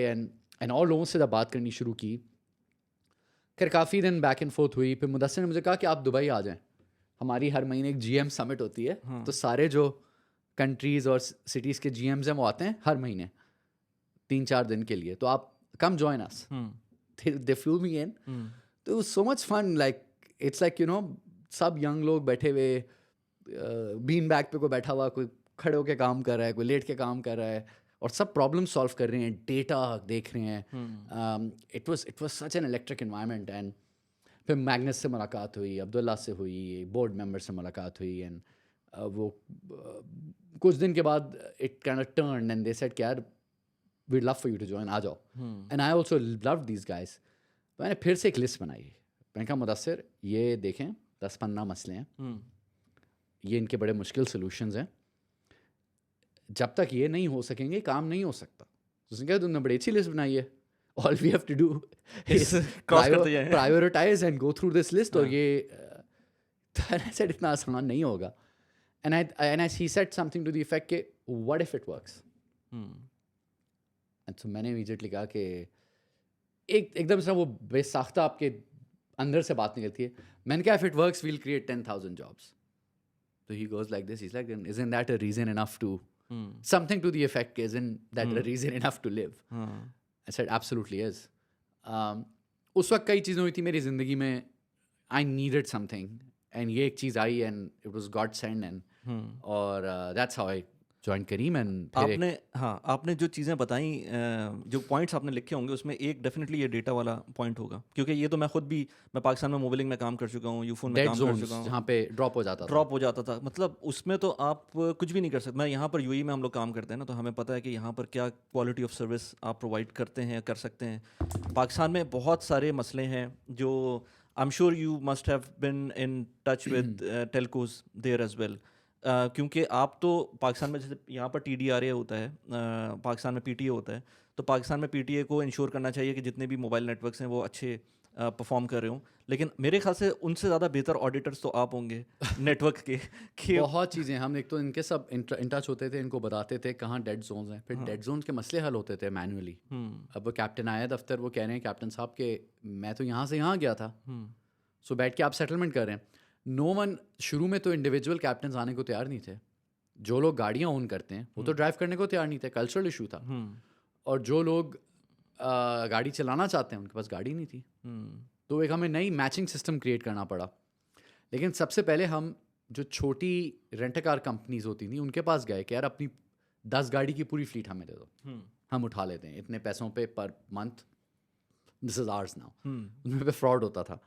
अच्छा, फिर जब लोग ज्वाइन करते थे हमें हमारी फ्लीट को, वो कहते थे मोबाइल हम थोड़ी खरीदेंगे. अच्छा, तो हमें शुरू के कितने 100 मोबाइल खरीद के देने पड़े. सही. वी ऑलमोस्ट न्यू के वापस कभी नहीं मिलेंगे. और वही वहाँ नहीं मिले, वो cost of igniting the business थी. हम उन्हें गारंटी देते थे कि लेट्स से आप हर रोज़ 8 घंटे जो शिफ्ट होगी वो लाइव होगी, और 5 दिन हफ्ते की या 6 दिन लाइव होगी, तो महीने के इतने पैसे मिलेंगे, चाहे एक राइड आए या 100 राइड्स आए. अच्छा, आप भी तो गारंटी कर रहे थे वहाँ पर. Of course we had to do that. And फिर बताते थे कहाँ खड़े होना है. तो लाहौर, अच्छा फिर और जोन बाय जोन खोलते थे. तो लाहौर से हमने स्टार्ट किया. तो लाहौर में जो लम्स के आसपास की जोन थी उसको खोला. तो इनिशियली पाकिस्तान में Careem Pakistan was basically Careem LUMS. अच्छा, सही, वहाँ से स्टार्ट हुई थी वो जोन था. स्टूडेंट्स पिक्ड इट अप, उनको कैप्टन्स को भी सब्सिडी देनी पड़ रही थी, और जो कस्टमर्स थे उनको भी 1 या 2 फ्री राइड्स देनी पड़ रही थी. And then you over time you reduce the subsidies and you Right. remove the discounts, and that's how the model works at scale. Right तो फिर वहाँ से जो करीम था वो कितना टाइम लगा था करीम को इतने इस लेवल पे आने में कि आप लोगों को अब लगने लगा था कि नहीं यार ये तो चल जाएगा, बहुत आराम से चल जाएगा? डिमांड का तो इशू था ही नहीं शुरू में, डिमांड का इशू नहीं था, आता था, वो भी हमें टाइम के साथ समझ आया। रमज़ान शुरू होता था, डिमांड गिर जाती थी, कुछ स्पेसिफिक सीजन्स थे। लेकिन आप लोग तो पहले ऑलरेडी यूएई में थे, यूएई में भी इस तरह का मसले आएंगे, क्योंकि मैं इस तरह से बात कर रहा हूँ कि coming from a telecom background मुझे पता है कि लेट से ये क्योंकि हम पहले से काम कर रहे हैं तो हमें पता है कि यहाँ पर मस्जिद है या ईदगाह है, तो यहाँ पर तो जब ईद की नमाज़ होगी तो वहाँ पर एक ट्रैफिक का रश मिलेगा, आपको एक्स्ट्रा रिसोर्सेज भी लगानी पड़ सकती हैं। तो ये चीज़ आप लोग करीम में, दुबई में कर रहे थे, इजिप्ट में कर रहे थे, सऊदी में कर रहे थे, तो ये तो आइडिया होना चाहिए। This was the best part, interesting part, कि कुछ लर्निंग्स पोर्टेबल थी और बेशतर लर्निंग्स पोर्टेबल नहीं थी, ओके। विच इज़ वाई हर शहर और हर मुल्क बहुत एम्पावर्ड था। जो शहर का, छोटे शहर में जो सप्लाई मैनेजर होता था वो सीईओ होता था बेसिकली, या होती थी उस शहर की। जो मिड साइज सिटी होता था या बड़ा शहर, the operations manager used to be the CEO. In large cities the GM was the CEO. For a country, the MD was a CEO, and we had to take localized decisions. Right. Car types were different, pricing was different, and जनाब इतनी चीज़ें हमें सीखने को मिलती थी कि अच्छा, तमाम शहरों का मिजाज फ़र्क होता है। कराची में सब एक्टिविटी लेट स्टार्ट होती है, पंजाब में अर्ली स्टार्ट हो जाती है। Okay. So you can't design कि अच्छा जी सुबह 9 से 11 इतनी मिल रही है। लाहौर में you probably had to do 8 to 10 and और 8 to 11, एंड कराची में you had to do 9 to 12। Different timings, रात के डिफरेंट टाइमिंग्स। राइट। कुछ शहर थे जहाँ थर्सडे रात को, वीकेंड से ज़्यादा एक्टिविटी होती थी, काम के बाद रात को 8-9 बजे लोग खाने शाने। अच्छा। स्टिल वो पुरानी फ्राइडे वाली मेमोरी होगी। It was interesting and we realise कि जिस तरह फैसलाबाद में अक्सर लोग फ्राइडे को जुमे के बाद काम करते हैं और मार्केट जुमे के बाद खुलती है, तो वहाँ थर्सडे नाइट बड़ी एक्टिविटी होती थी, वाइब्रेंट होती थी थर्सडे नाइट। सो सिटी बाय सिटी, तो आप लोगों सीजन ने बाय सीजन इट चेंज्ड। हाँ, तो आप लोगों ने इसको ऑफ कोर्स इसके बाद तो आपने सोचा होगा कि कैसे इन चीज़ों को मोनेटाइज करना है, क्योंकि ये तो आपके पास डेटा बड़ा गोल्ड माइन किस्म का डेटा मिल रहा था आपको, तो आपने उसी वजह से प्रॉब्ली करीम ने सुपर ऐप की तरफ गया होगा और वहाँ पर और चीज़ें उन्होंने इंट्रोड्यूस की होंगी। बिफोर द सुपर ऐप पहले तो डिमांड सप्लाई टीम्स होती थी, फिर मार्केट प्लेस टीम बनी ना, जो market place team which was all engineers basically, and जो उस वक्त जो डेटा साइंटिस्ट वगैरह जो एल्गोरिदम को मैच करना है ना, आपने डिमांड और सप्लाई को मैच करना है। Should you match the closest captain और should you match based on other variables, ये फिर एल्गोरिदम्स बनते गए। फिर इवेंचुअली हमेशा से सुपर ऐप तो बनने का एम्बिशन था। Mudassir was always very clear about it कि this has to be done, because अगर आपके पास एक रेगुलर यूज़ केस आ जाए, वो टेलको में आ सकता है, चैट के ज़रिए आ सकता है, ट्रांसपोर्ट के ज़रिए आ सकता है, फूड के ज़रिए आ सकता है। जो आपको यूज़ करता है रेगुलरली, फिर वो रोज़ यूज़ करता है या करती है, उसके ऊपर फिर आप और यूज़ केसेस बिल्ड कर सकते हैं। सो एसेंशियली व्हाट इज़ करीम और व्हाट इज़ ऊबर?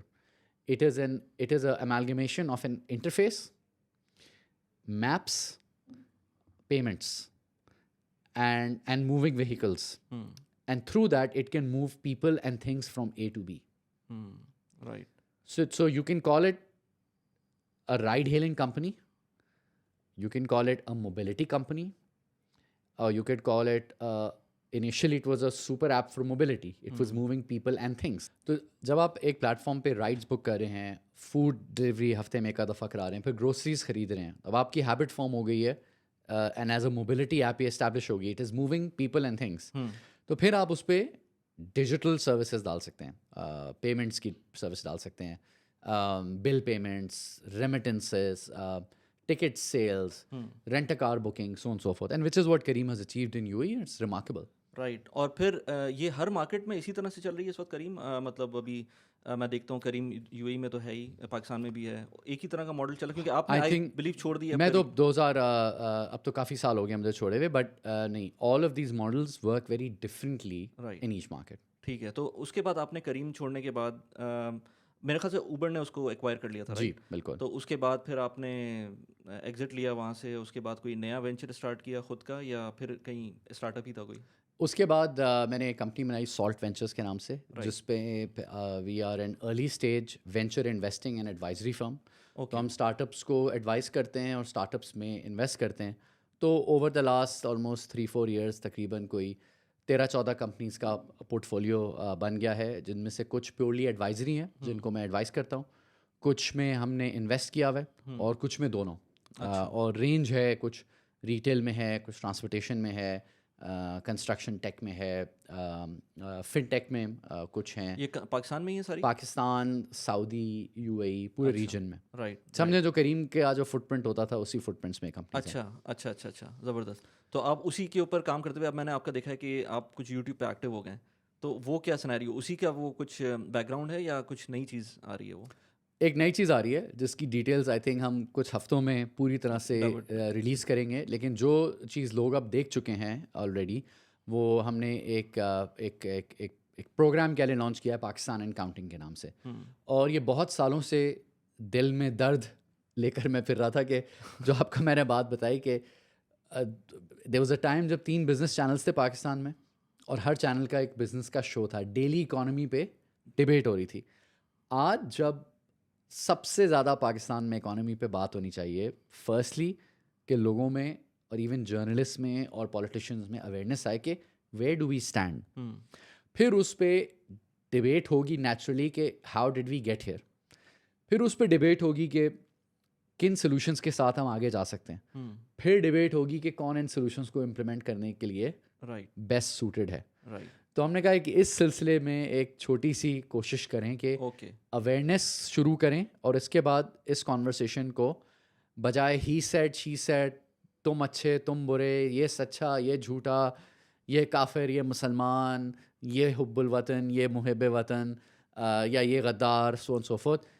कॉन्वर्सेशन जो रात को 7 बजे से 12 बजे तक की है वो बहुत कैंसरस हो गई है। बिल्कुल। सो एक छोटी सी हमने स्टार्ट की है एफर्ट। और फिर क्योंकि एक इसका पीछे इसकी बैकग्राउंड में एक इसकी रिसर्च का एक पूरा एक रिसर्च किचन बन रहा है, तो फिर इसी से मुंसलिक मज़ीद economic and business related topics पे, not only for Pakistan but for the region, we're working on some interesting things. Right, ज़बरदस्त। अच्छा, ये चीज़ तो मैं सबको बोलता हूँ कि यार मेरे चैनल के ऊपर भी मैं कभी भी पॉलिटिक्स को लेके नहीं आता, इवन मैक्रो इकॉनमी को भी मैं इसलिए लेके नहीं आता क्योंकि मैं खुद, मुझे लगता है कि मैं ज़्यादा एजुकेटेड नहीं हूँ उसके ऊपर बात करने के लिए, अपार्ट फ्रॉम कि मैं सीख लूँ लेकिन मैं बात शायद ना कर सकूँ। लेकिन जो लोगों को मैं कहता हूँ कि यार अपने घर को पहले सही कर लें, वो बहुत इंपॉर्टेंट है। पाकिस्तान के अंदर ख़ासतौर पे और इवन देसी कम्युनिटीज़ में बाहर भी हम बात कर रहे होते हैं जिन चीज़ों का हमारे पास कंट्रोल नहीं है। हमारे पास ये कंट्रोल नहीं है कि पाकिस्तान में नेक्स्ट प्राइम मिनिस्टर कौन होगा, या हमारे पास ये कंट्रोल है ही नहीं। वोटिंग में भी हमने देख लिया कि हमारा क्या, हम किस काबिल हैं वोट करने के बाद भी। आप एटलीस्ट अपने घर को जब स्ट्रॉन्ग करते हैं, अपने अपने अपने एरिया में इम्प्रूवमेंट लेकर आते हैं, अपनी फैमिली में इम्प्रूवमेंट लेकर आते हैं, अपनी फैमिली को एम्पावर करते हैं, ऑटोमेटिकली वो चीज़ रिफ्लेक्ट होना शुरू हो जाती है आपके जो एनवायरनमेंट है उसके ऊपर।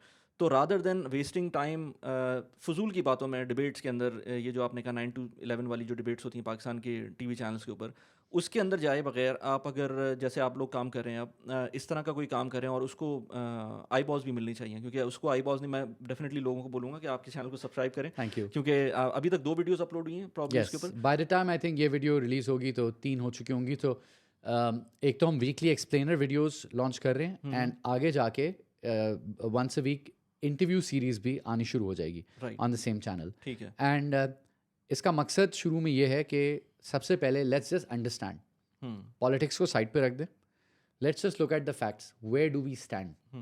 फिर आहिस्ता आहिस्ता डिस्कवर करेंगे मिल के। और ये एक जर्नी है। मैं बात कर रहा हूँ उस पर और रिसर्च हम रन कर रहे हैं, तो बहुत सारे लोग कोलैबोरेटर्स हैं पीछे जिनके साथ मिलके हम ये डेटा वगैरह को एक्यूमुलेट कर रहे हैं। एंड हर हफ्ते जब एक वीडियो रिलीज़ हो रही है तो उस रिसर्च को कंक्लूड करने के लिए, पहुंचने के लिए मुझे भी सीखना पड़ रहा है दोबारा। एग्जैक्टली।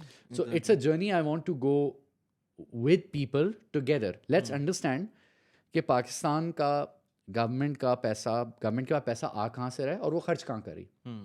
अगर हमें यही समझ आ जाए, हमें समझ आ जाएगी कि तरजीहात कहाँ गलत हैं।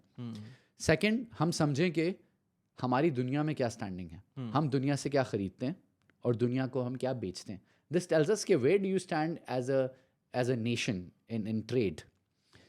फिर हमें बात करनी चाहिए एनर्जी पे कि एनर्जी मिक्स क्या होना चाहिए किसी मुल्क का और हमारा क्या है, एंड एज अ रिजल्ट उससे हमें क्या फ़ायदा और नुकसान है. एनर्जी का ताल्लुक हर रोज़ आपके घर में जो रोटी पकने से लेकर, बिजली ऑन होने से लेकर, आपकी ऑफिस की ट्रांसपोर्ट से लेकर, और इवेंचुअल जो आप गुड्स कंज्यूम कर रहे हैं उसकी एंड प्राइसिंग पर है. हर चीज़. पाकिस्तानी शुड अंडरस्टैंड कि एनर्जी कैसे चल रही है इस मुल्क में, क्या डिसीजन हो रहे हैं. ऑयल, गैस, कोल, फिर आपका जो हाइडल है, डैम्स वगैरह, nuclear, how are we managing this. People should understand this first and then talk about कि अच्छा आज हम जहाँ पहुँचे हैं ये किन पॉलिसीज़ का नतीजा है, एंड देन अच्छा इससे निकलने का क्या रास्ता है. फिर ये टर्शरी कॉन्वर्सेशन है कि कौन बेहतर होगा इसको करने के लिए. फिर आप आ जाएं ग्रोथ पे, कौन से सेक्टर्स ग्रोथ डिलीवर कर रहे हैं, कौन से सेक्टर्स नहीं डिलीवर कर रहे और क्यों. Let's understand that. सो ये एक कोशिश है कि एंड मेरी तो ख्वाहिश है कि सब लोग पॉलिटिक्स में इंटरेस्ट ले रहे हैं, लेकिन उससे पहले सब इकोनॉमी में इंटरेस्ट लें, because the both of them are linked. पहले आप देखें कि कौन पॉलिटिशियंस इवेंचुअली इकोनॉमी को रिवाइव कर सकते हैं, या कौन सी पार्टीज़ हैं या कौन से लोग हैं जिनकी कम से कम थॉट्स ज़्यादा शार्पर हैं, जिनको हमें एलिवेट करना चाहिए. तो अगर मैं एनर्जी को थोड़ा सा एक्सपैंड करूं, क्योंकि ये एक ऐसी चीज़ है जो मेरे ख्याल से बैकबोन है किसी भी इकॉनमी की. अगर पाकिस्तान में बात करें तो इतनी महंगी इलेक्ट्रिसिटी है, एनर्जी प्राइसेस हैं कि हम लोग उसके अंदर कंपेयर करते हैं इवन नेबरिंग इंडिया से या बांग्लादेश से, तो हम तो कहीं ये तो खैर थर्ड वर्ल्ड कंट्रीज़ अपेरेंटली कहते हैं, लेकिन हम इवन फर्स्ट वर्ल्ड कंट्रीज से भी कंपेयर करें ना तो हमारी एनर्जी महंगी हो जाती है. तो वो मतलब जब तक ये सस्ती नहीं होगी तब तक तो हम कॉम्पिटिटिव तो नहीं रह सकते. अच्छा, एनर्जी के लिए ना ये समझना ज़रूरी है कि एनर्जी पावर जो है कई चीज़ों से बन सकती है. न्यूक्लियर से बन सकती है, फिर डैम्स के ज़रिए हाइडल हो सकती है, फिर आपकी ये सोलर और विंड के ज़रिए बन सकती है, कोल के ज़रिए हो सकती है, नेचुरल गैस के ज़रिए हो सकती है, ऑयल के ज़रिए हो सकती है. और ये मैंने आपको ऑर्डर में बताई है, सबसे सस्ती से सबसे महंगी. तो न्यूक्लियर पे अब दोबारा ग्लोबल रिवाइवल हो रहा है, तो हो, but I think will be one of the last countries जो हमें को लगाने देगा. फिर आ जाता है हाइडल, डैम्स. अब ये हमारा 50s 60s 70s 80s का फेलियर है पॉलिटिकल लीडरशिप का और डिस्ट्रस्ट का आपस में प्रोविंसेस में, कि जितने डैम बन सकते थे वो नहीं बने. अच्छा, डैम्स ये है कि वो सीजनली ज़्यादा डिमांड प्रोड्यूस करते हैं, लेकिन सस्ती बिजली प्रोड्यूस करते हैं. फिर उसके बाद आप आ जाते हैं सोलर और विंड पर. वो उनकी टेक्नोलॉजी सस्ती होती जा रही है, लेकिन वो भी बेस लोड डिमांड कवर नहीं कर सकते. वो भी उसमें एक डेली का अप एंड डाउन होता है cycle, seasonal up and down होता है, विंड का फ्लो, सूरज की इंटेंसिटी. फिर आ जाता है कोल. मेजॉरिटी मुल्क आज भी कोल पे बेस लोड एनर्जी चला रहे हैं. अमेरिका का भी आज तक बेशतर, तकरीबन चाइना, अमेरिका, इनका मेरा यूके भी 35% अभी तक कोल पर है. तो कोल की पहले प्लांट्स लगते थे, हमने उसमें देर लगाई. हमारे पास तो कोल भी बहुत है थर में. अब कोल की फाइनेंसिंग नहीं मिलती क्योंकि इट्स अ डर्टी फ्यूल. फिर आ जाता है gas, natural gas. Natural gas is the among the fossil fuels is the cleanest fuel. वो हमने रोटियां पकाकर, CNG जलाकर गैस ज़ाया की. हमें गैस के प्लांट्स पहले लगा लेने चाहिए थे. फिर उससे महंगी होती है तेल से बनाई हुई एनर्जी, और वो प्लांट सबसे जल्दी लग जाते हैं. तो और जब हम शॉर्टफॉल्स में आए, हमने ऑयल बेस्ड एनर्जी लगाई, फूंक दी हमने वो. ठीक है, ऑयल बेस्ड एनर्जी लगाई. अब जब हमने जो पिछला PMLN का दौर था, जब उन्होंने टेक ओवर किया पीपल्स पार्टी से, तो उस वक्त तो दिन में पंजाब में तो 12 घंटे लोड शेडिंग होती थी. तो उन्होंने जल्दी में ऑयल बेस्ड पावर प्लांट्स लगाए. अब इसमें मसला क्या है? एक तो महंगी बिजली है, और वो बिजली बनाने के लिए बाहर से फ्यूल बिल इंपोर्ट, डॉलर देकर फ्यूल इंपोर्ट करना चाहिए. उसूली तौर पर पाकिस्तान की एनर्जी कहाँ से आनी चाहिए थी? हाइडल सोर्स के साथ, डैम्स के ज़रिए. दूसरा, अगर हम in the league of nations security wise higher rank होते तो शायद न्यूक्लियर और लगा लेते. गैस से पावर प्लांट्स लगने चाहिए थे, बलूचिस्तान में लगने चाहिए थे. आज से नहीं, 1950 1960-70 में लगने चाहिए थे, जब भी गैस, जिसका मुझे एग्जैक्ट याद नहीं है सुई से कब, बट 70s 80s में प्लांट लग जाने चाहिए थे, जिससे पूरे मुल्क में गैस पावर जानी थी. बजाय गैस का इंफ्रास्ट्रक्चर बनाते, पावर का इंफ्रास्ट्रक्चर वहाँ से बनना चाहिए था। और कोल 80s इवन 90s में 2000s में थर के कोल को हम बहुत तेज़ी से डेवलप कर लेते। It is a good project, it's a remarkable project. Public private partnership का एक वो नमूना है। सिंध गवर्नमेंट को हम बहुत चीज़ों पे, I can go on a rant on Sindh government specially because I was born and raised in Karachi. तो मेरे तो बहुत दुख हैं और भी उनकी बहुत चीज़ों पे आई फील कि मैं रैंट पे जा सकता हूँ, लेकिन ये एक पब्लिक प्राइवेट पार्टनरशिप का नमूना है। तो पहला तो है energy mix. Energy mix local and cheap sources का होना चाहिए था, अब आहिस्ता आहिस्ता उसको वो बेहतर कर रहे हैं। नंबर 2, जो स्ट्रक्चर है डील्स का, कैपेसिटी पेमेंट्स, जो तेल के प्लांट्स हैं उनको हमने रिस्क फ्री कर दिया। उनका तेल, उनकी जितने की तेल की इंपोर्ट होगी गवर्नमेंट उनको पैसे दे देगी। नंबर 2, कैपेसिटी पेमेंट जिसे कहते हैं। नहीं वो तीसरी चीज़ अच्छा, होती वो है। तीसरी पहला होता है फ्यूल पास थ्रू, ठीक है, दूसरा होता है कि आपने अपने प्लांट को रेडी रखना है ठीक है, कि जब वापडा कॉल करे अवेलेबल होना चाहिए। उस अवेलेबिलिटी की देते हैं कैपेसिटी पेमेंट, ठीक है, चाहे वो आइडल पड़ी हो। ठीक है, और तीसरी होती है जो एक्चुअल जनरेशन होती है, that is how the government has guaranteed 30 उस years ज़माने के में, लिए? हाँ 30 साल के लिए, उस ज़माने में कुछ 17-18% का डॉलर IRR दिया था उन्होंने। तो it was mad money. And आप सोच सकते हैं उसमें भी क्या चक्करबाजियाँ हुई होंगी, मैं उस पर बात नहीं करना चाहता। ये फ्यूचर के टॉपिक्स हैं एंड आई थिंक ये इसको सॉल्व करना पड़ेगा एट सम पॉइंट। तो ये आज अगर आप एनर्जी मिक्स चेंज भी कर लें तो ये IPPs की पेमेंट्स वहीं की वहीं खड़ी हैं। अच्छा, उसमें प्रॉब्लम ये भी तो आ गई ना कि ग्रोथ भी नहीं हुई। ग्रोथ भी नहीं हुई तो यूसेज कम हो गई, हाँ, यूसेज कम हो गई। हाँ, तो इकोनॉमिक ग्रोथ भी नहीं हो रही तो यूसेज भी कम है। और तीसरा चोरी बहुत है। चोरी बहुत है।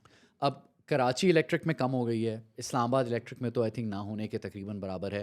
एंड आई थिंक कुछ और हैं जिनमें अब काफ़ी सिमट गई है। मुझे एग्जैक्ट बड़े शहरों में गिव और टेक काम किया गया है, बाकी बहुत शहरों में 30-40% लॉस है। मतलब कि जो बिजली गई 100 यूनिट गए तो उसमें से 30-40 या ज़ाया हो गए या उसके पैसे वापस ना मिले। अच्छा, और क्योंकि गवर्नमेंट बीच में खड़ी है और वो क्लियरिंग हाउस है पावर के लिए, और वो गवर्नमेंट ख़रीद के सबसे इंडस्ट्री को उसको देती है, तो वो लॉस बढ़ता जाता है गवर्नमेंट का, सर्कुलर डेट बढ़ती जाती है और फिर बोरोइंग बढ़ती जाती है। तो इससे भी हुकूमत रास्ते से निकल जाए, बहुत तरीके हैं इसको सॉल्व करने के। तो energy mix has to, its key inputs होते हैं ना मुल्क के। हाँ, सेफ्टी सिक्योरिटी की इनपुट है, बिल्कुल, एनर्जी की इनपुट है, ठीक है। एजुकेशन की इनपुट है, हेल्थ की इनपुट है, बेसिक इंफ्रास्ट्रक्चर की इनपुट है, ठीक है। ये गवर्नमेंट की जिम्मेदारी है सारी। और law and order and functioning courts, ये हुकूमत की जिम्मेदारी है। इसके बियॉन्ड एयरलाइन हमें हुकूमत से नहीं चाहिए, स्टील मिल्स हमें हुकूमत की नहीं चाहिए, बैंक हुकूमत का होना ज़रूरी नहीं है, ठीक है। अपार्ट फ्रॉम स्कूल कॉलेज, अगर कोई पसमानदा इलाका है जिस इलाके में प्राइवेट सेक्टर स्कूल नहीं खोला, वहाँ जिम्मेदारी है हुकूमत खोले। जहाँ रोड नहीं जा रही, टोल प्लाजा नहीं लग रहा, कोई प्राइवेट पब्लिक पार्टनरशिप नहीं हो रही, हुकूमत की जिम्मेदारी है। बिजली का इंफ्रास्ट्रक्चर जहाँ होना चाहिए वहाँ पहुँचाना हुकूमत की जिम्मेदारी है, ठीक है। हुकूमत और हुकूमत के मुंसलिक इदारों का काम नहीं है कि कॉन्फ्लिक्ट्स बनाएं या जो भी काम करें, वो काम ही नहीं है। बिल्कुल, वो काम करें जो आपकी इकोनॉमी को कंपेटिटिव बनाते हैं, उसके की इनपुट्स को इम्प्रूव करें, ये आपका काम है। बाकी प्राइवेट सेक्टर का काम है। राइट। अच्छा, now if I talk about your own again, your own journey, जिसके अंदर आप अभी तक आपने जितना भी मुझे बताया उसमें काफ़ी सक्सेसफुल करियर रहा है आपका, लेकिन at any point of time 2003 से लेकर अब तक नहीं कभी आपने सोचा कि वो H1B ले लेना, आई मीन ग्रीन कार्ड के लिए अप्लाई कर देता तो बेहतर था? कभी नहीं सोचा?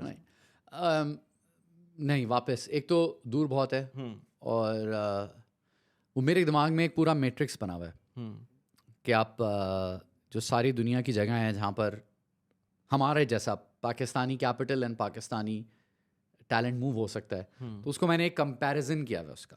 अच्छा, तो एक है नॉर्थ अमेरिका, ठीक है, not crazy taxes, rising racism, great economic opportunity, great economic opportunity, very far from family and friends.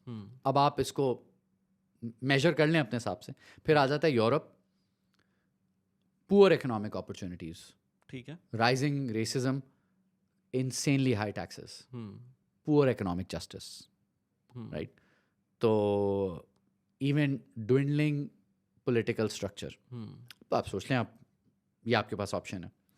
Middle east, Africa में इसलिए नहीं बोल रहा कि पाकिस्तानी कल्चरली अभी तक अफ्रीका से इतने कंफर्टेबल अब ना वो होंगे ना हम होंगे चाहे हाँ वो कॉन्ट्रैक्ट पे जाते हैं लोग और जाते फिर हैं। छोड़ के आ जाते हैं। Middle east shiny blingy new infrastructure, zero taxes या ना होने के बराबर टैक्सेस, बहुत इकोनॉमिक अपॉर्चुनिटी, लेकिन सोशल कॉन्ट्रैक्ट है कि ज़बान बंद, को पॉलिटिक्स पे किसी चीज़ पे आप बात नहीं करेंगे, बिल्कुल। ना कोई मतलब कोई आप तमीज़ के साथ रहें, और ये है कि safety security close to family friends. फिर आ जाता है आपका पाकिस्तान, टैक्स देना है दें, नहीं देना ना दें, सैलरी पे तो देना ही है। सैलरीड वाला को तो देना है। आपने किसी पे हाथ मारने आप मार लें, लेकिन किसी दिन आप पर किसी का हाथ लग गया तो फिर लग गया, ठीक है। और इकोनॉमिक अपॉर्चुनिटी है भी, बहुत इकोनॉमिक अपॉर्चुनिटी है, कि हर चीज़ टूटी हुई है ना, तो हर जगह इकोनॉमिक अपॉर्चुनिटी है, लेकिन इकोनॉमिक जस्टिस बिल्कुल भी ना होने के बराबर है। तो पर आप मैनेज कर सकते हैं, और किया है हमने।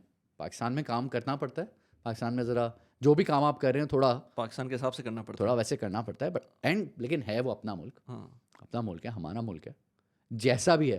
चाहे कराची है, मैं उसे कहता हूँ माई अगली लिटिल ब्यूटी, मैं मेरा शहर है, मुझे वो जो मुझे सुकून वहाँ मिलता है, और जितनी गालियाँ भी मैं वहाँ देता हूँ, बट वो अपना है।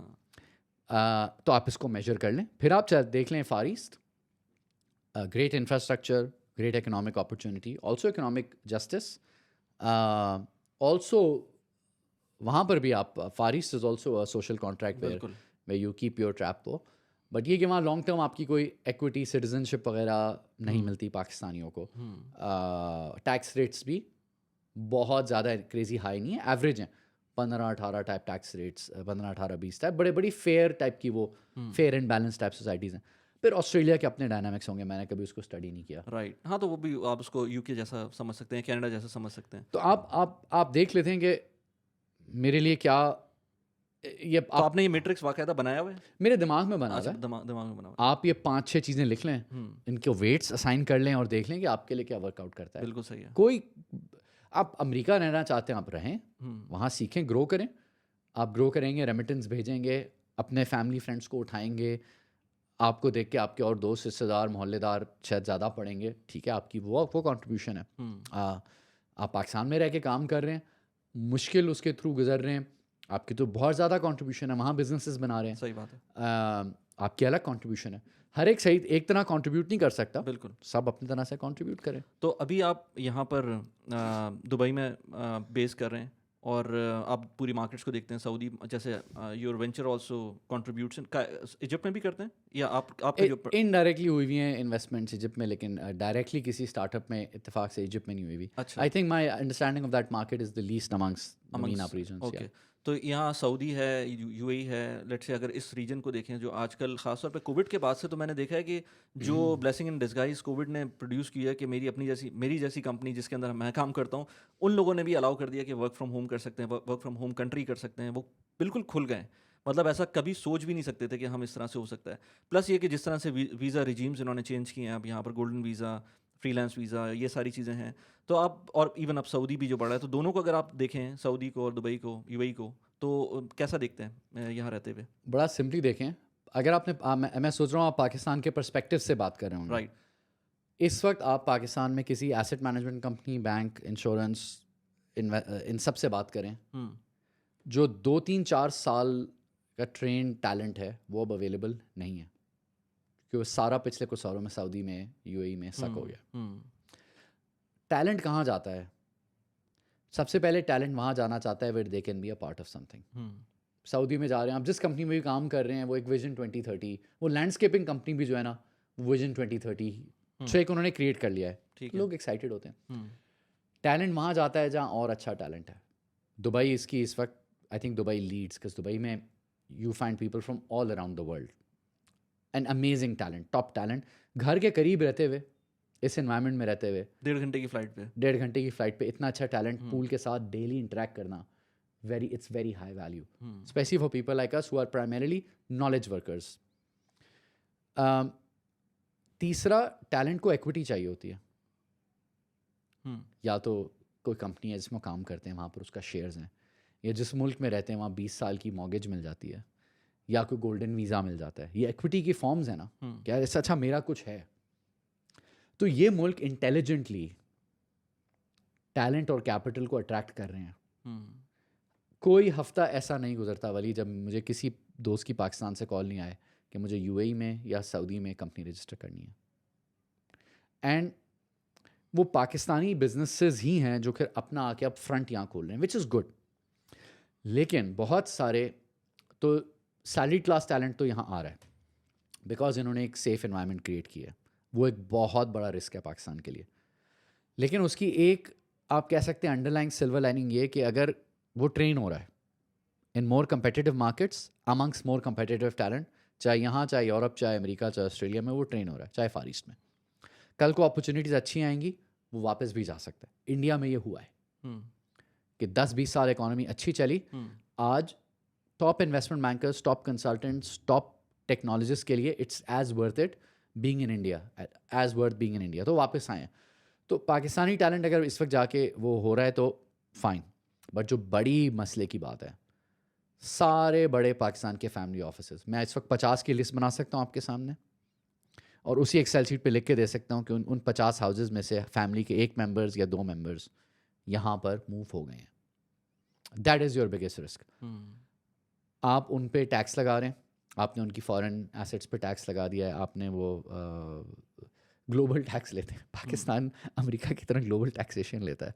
इट्स इवन दो कि आप रेजिडेंट नहीं है, अगर आप पाकिस्तान में रेजिडेंट हैं, इफ़ यूर ओवरसीज हाँ। And you lived abroad for 20 years and you have built assets, आप अमेरिका में अरबपति पाकिस्तानी, हाँ। शाहिद खान की बात करते हैं ना, ठीक है, तो पाकिस्तान शाहिद खान अगर पाकिस्तान आ जाते हैं हाँ। तो 6 महीने बाद, 24 महीनों के बाद, 24 महीनों के बाद, अच्छा 24 महीनों के बाद वो अपनी ग्लोबल इनकम पर अगर कोई डिविडेंड या इनकम है उस पर 15% टैक्स देंगे। Okay, I understand. मतलब कोई अगर एक्सपैट दुबई में है, आप अमेरिका है, हाँ। अमेरिका चार्ज करता है global tax, Pakistan global tax charge करता है। Pakistan is charging global tax. Pakistan तो जो सबसे बड़े ख़तरे की घंटी है कि आपके सारे बड़े बिजनेस ग्रुप्स अब दुबई आके बैठ के देखें। बात ये अभी भी ये सारी चीज़ें रिवर्सिबल हैं। हम कुछ छोटा श्रीलंका जैसा छोटा मुल्क तो नहीं है ना, 340-360 बिलियन की हमारी जो भी ऑफिशियल इकोनॉमी है, बट एक्चुअली तो हमारी 400-450 बिलियन डॉलर की इकोनॉमी है। बिल्कुल। आप इसका अगर 10-12% ही टैक्स टू जीडीपी ले जाएं तो गवर्नमेंट की किटी भर सकती है ना, कलेक्ट कर सकते हैं ना। ऐसा नहीं है कि या तो हो ना सहरा हो उसमें कुछ होना है ना, ये कलेक्शन की पॉसिबिलिटी। बिल्कुल। सेकेंडली, गवर्नमेंट का जो गवर्नमेंट के डिपार्टमेंट्स हैं इतने बड़े, वो हो सकते हैं ना बंद, अर्ली रिटायरमेंट दे सकते हैं, वॉलंटरी सेपरेशन दे सकते हैं, फायर करके दे सकते हैं ना, दे सकते हैं ना। जो स्टेट ओन एंटरप्राइजेज हैं लॉस जो कर रही हैं को बेच तो सकते हैं ना, बिल्कुल। बंद तो कर सकते हैं ना, बिल्कुल। तो जो उनका एनुअल लॉस है उसको कम कर सकते हैं।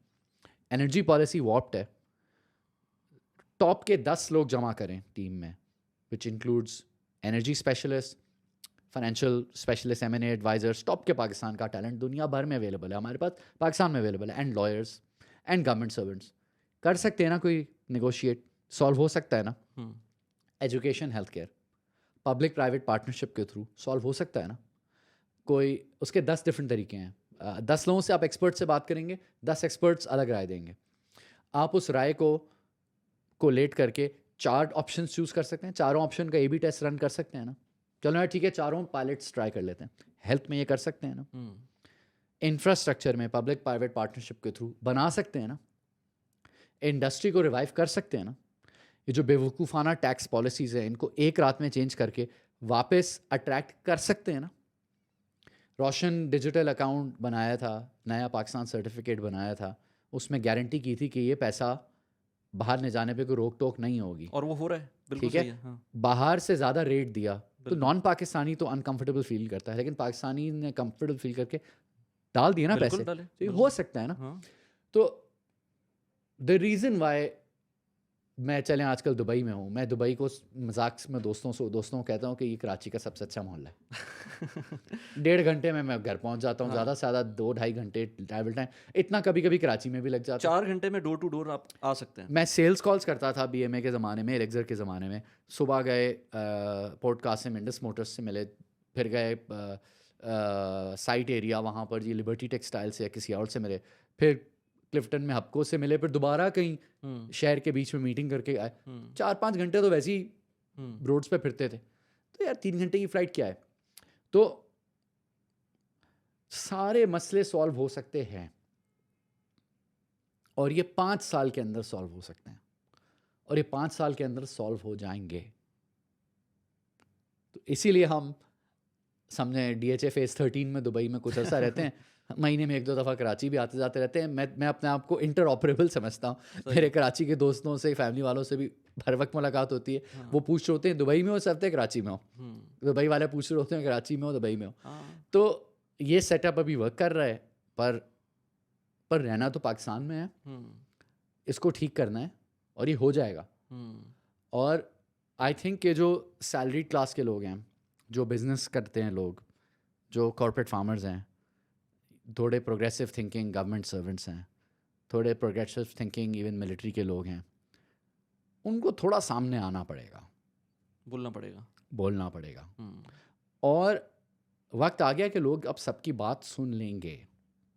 लोग सुनने को तैयार हो रहे हैं, लेकिन लोगों को समझ नहीं आ रहा कि अपनी अटेंशन कहाँ पर लेके जाएं और अपने गुस्से को कैसे पॉजिटिवली चैनलाइज करें। ये हो जाएगा, ये ठीक हो जाएगा।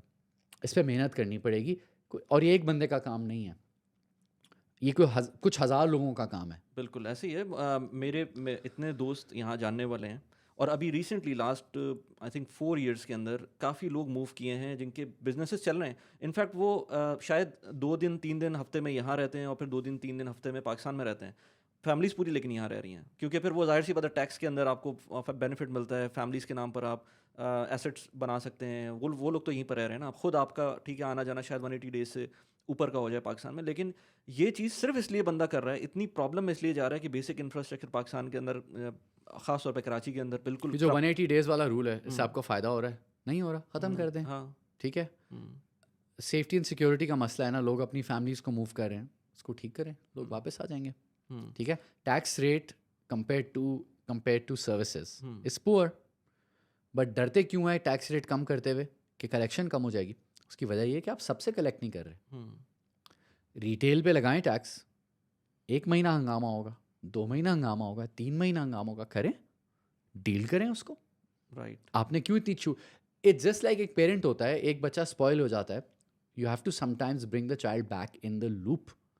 You have to be hard on the kid. The kid is, you ruin your relationship with the kid for a few months, but there are ways to patch it together in the future. Similar बात agriculture की, क्या सब किसान गरीब हैं? सबकी 12 एकड़ से कम राजी है। इसीलिए पिछले साल एक सीमेंट कंपनी मेपल लीफ ने पूरी एग्रीकल्चर सेक्टर से ज़्यादा टैक्स दिया। एग्रीकल्चर सेक्टर ने 2023 के फुल ईयर में 4 बिलियन टैक्स दिया था और सैलरीड क्लास ने 260 बिलियन टैक्स दिया था। लेकिन रिप्रेजेंटेशन किसकी है? पार्लियामेंट। जो पार्लियामेंट में जो बैठे हुए हैं उनको देख के तो नहीं लग रही 12 सैलरी क्लास तो कोई भी नहीं वो उनको देख कर तो 12 एकड़ की अराजियाँ नहीं लग रही। उनकी लैंड क्रूजर्स 5-5 करोड़ की तो लैंड क्रूजर हो गई है।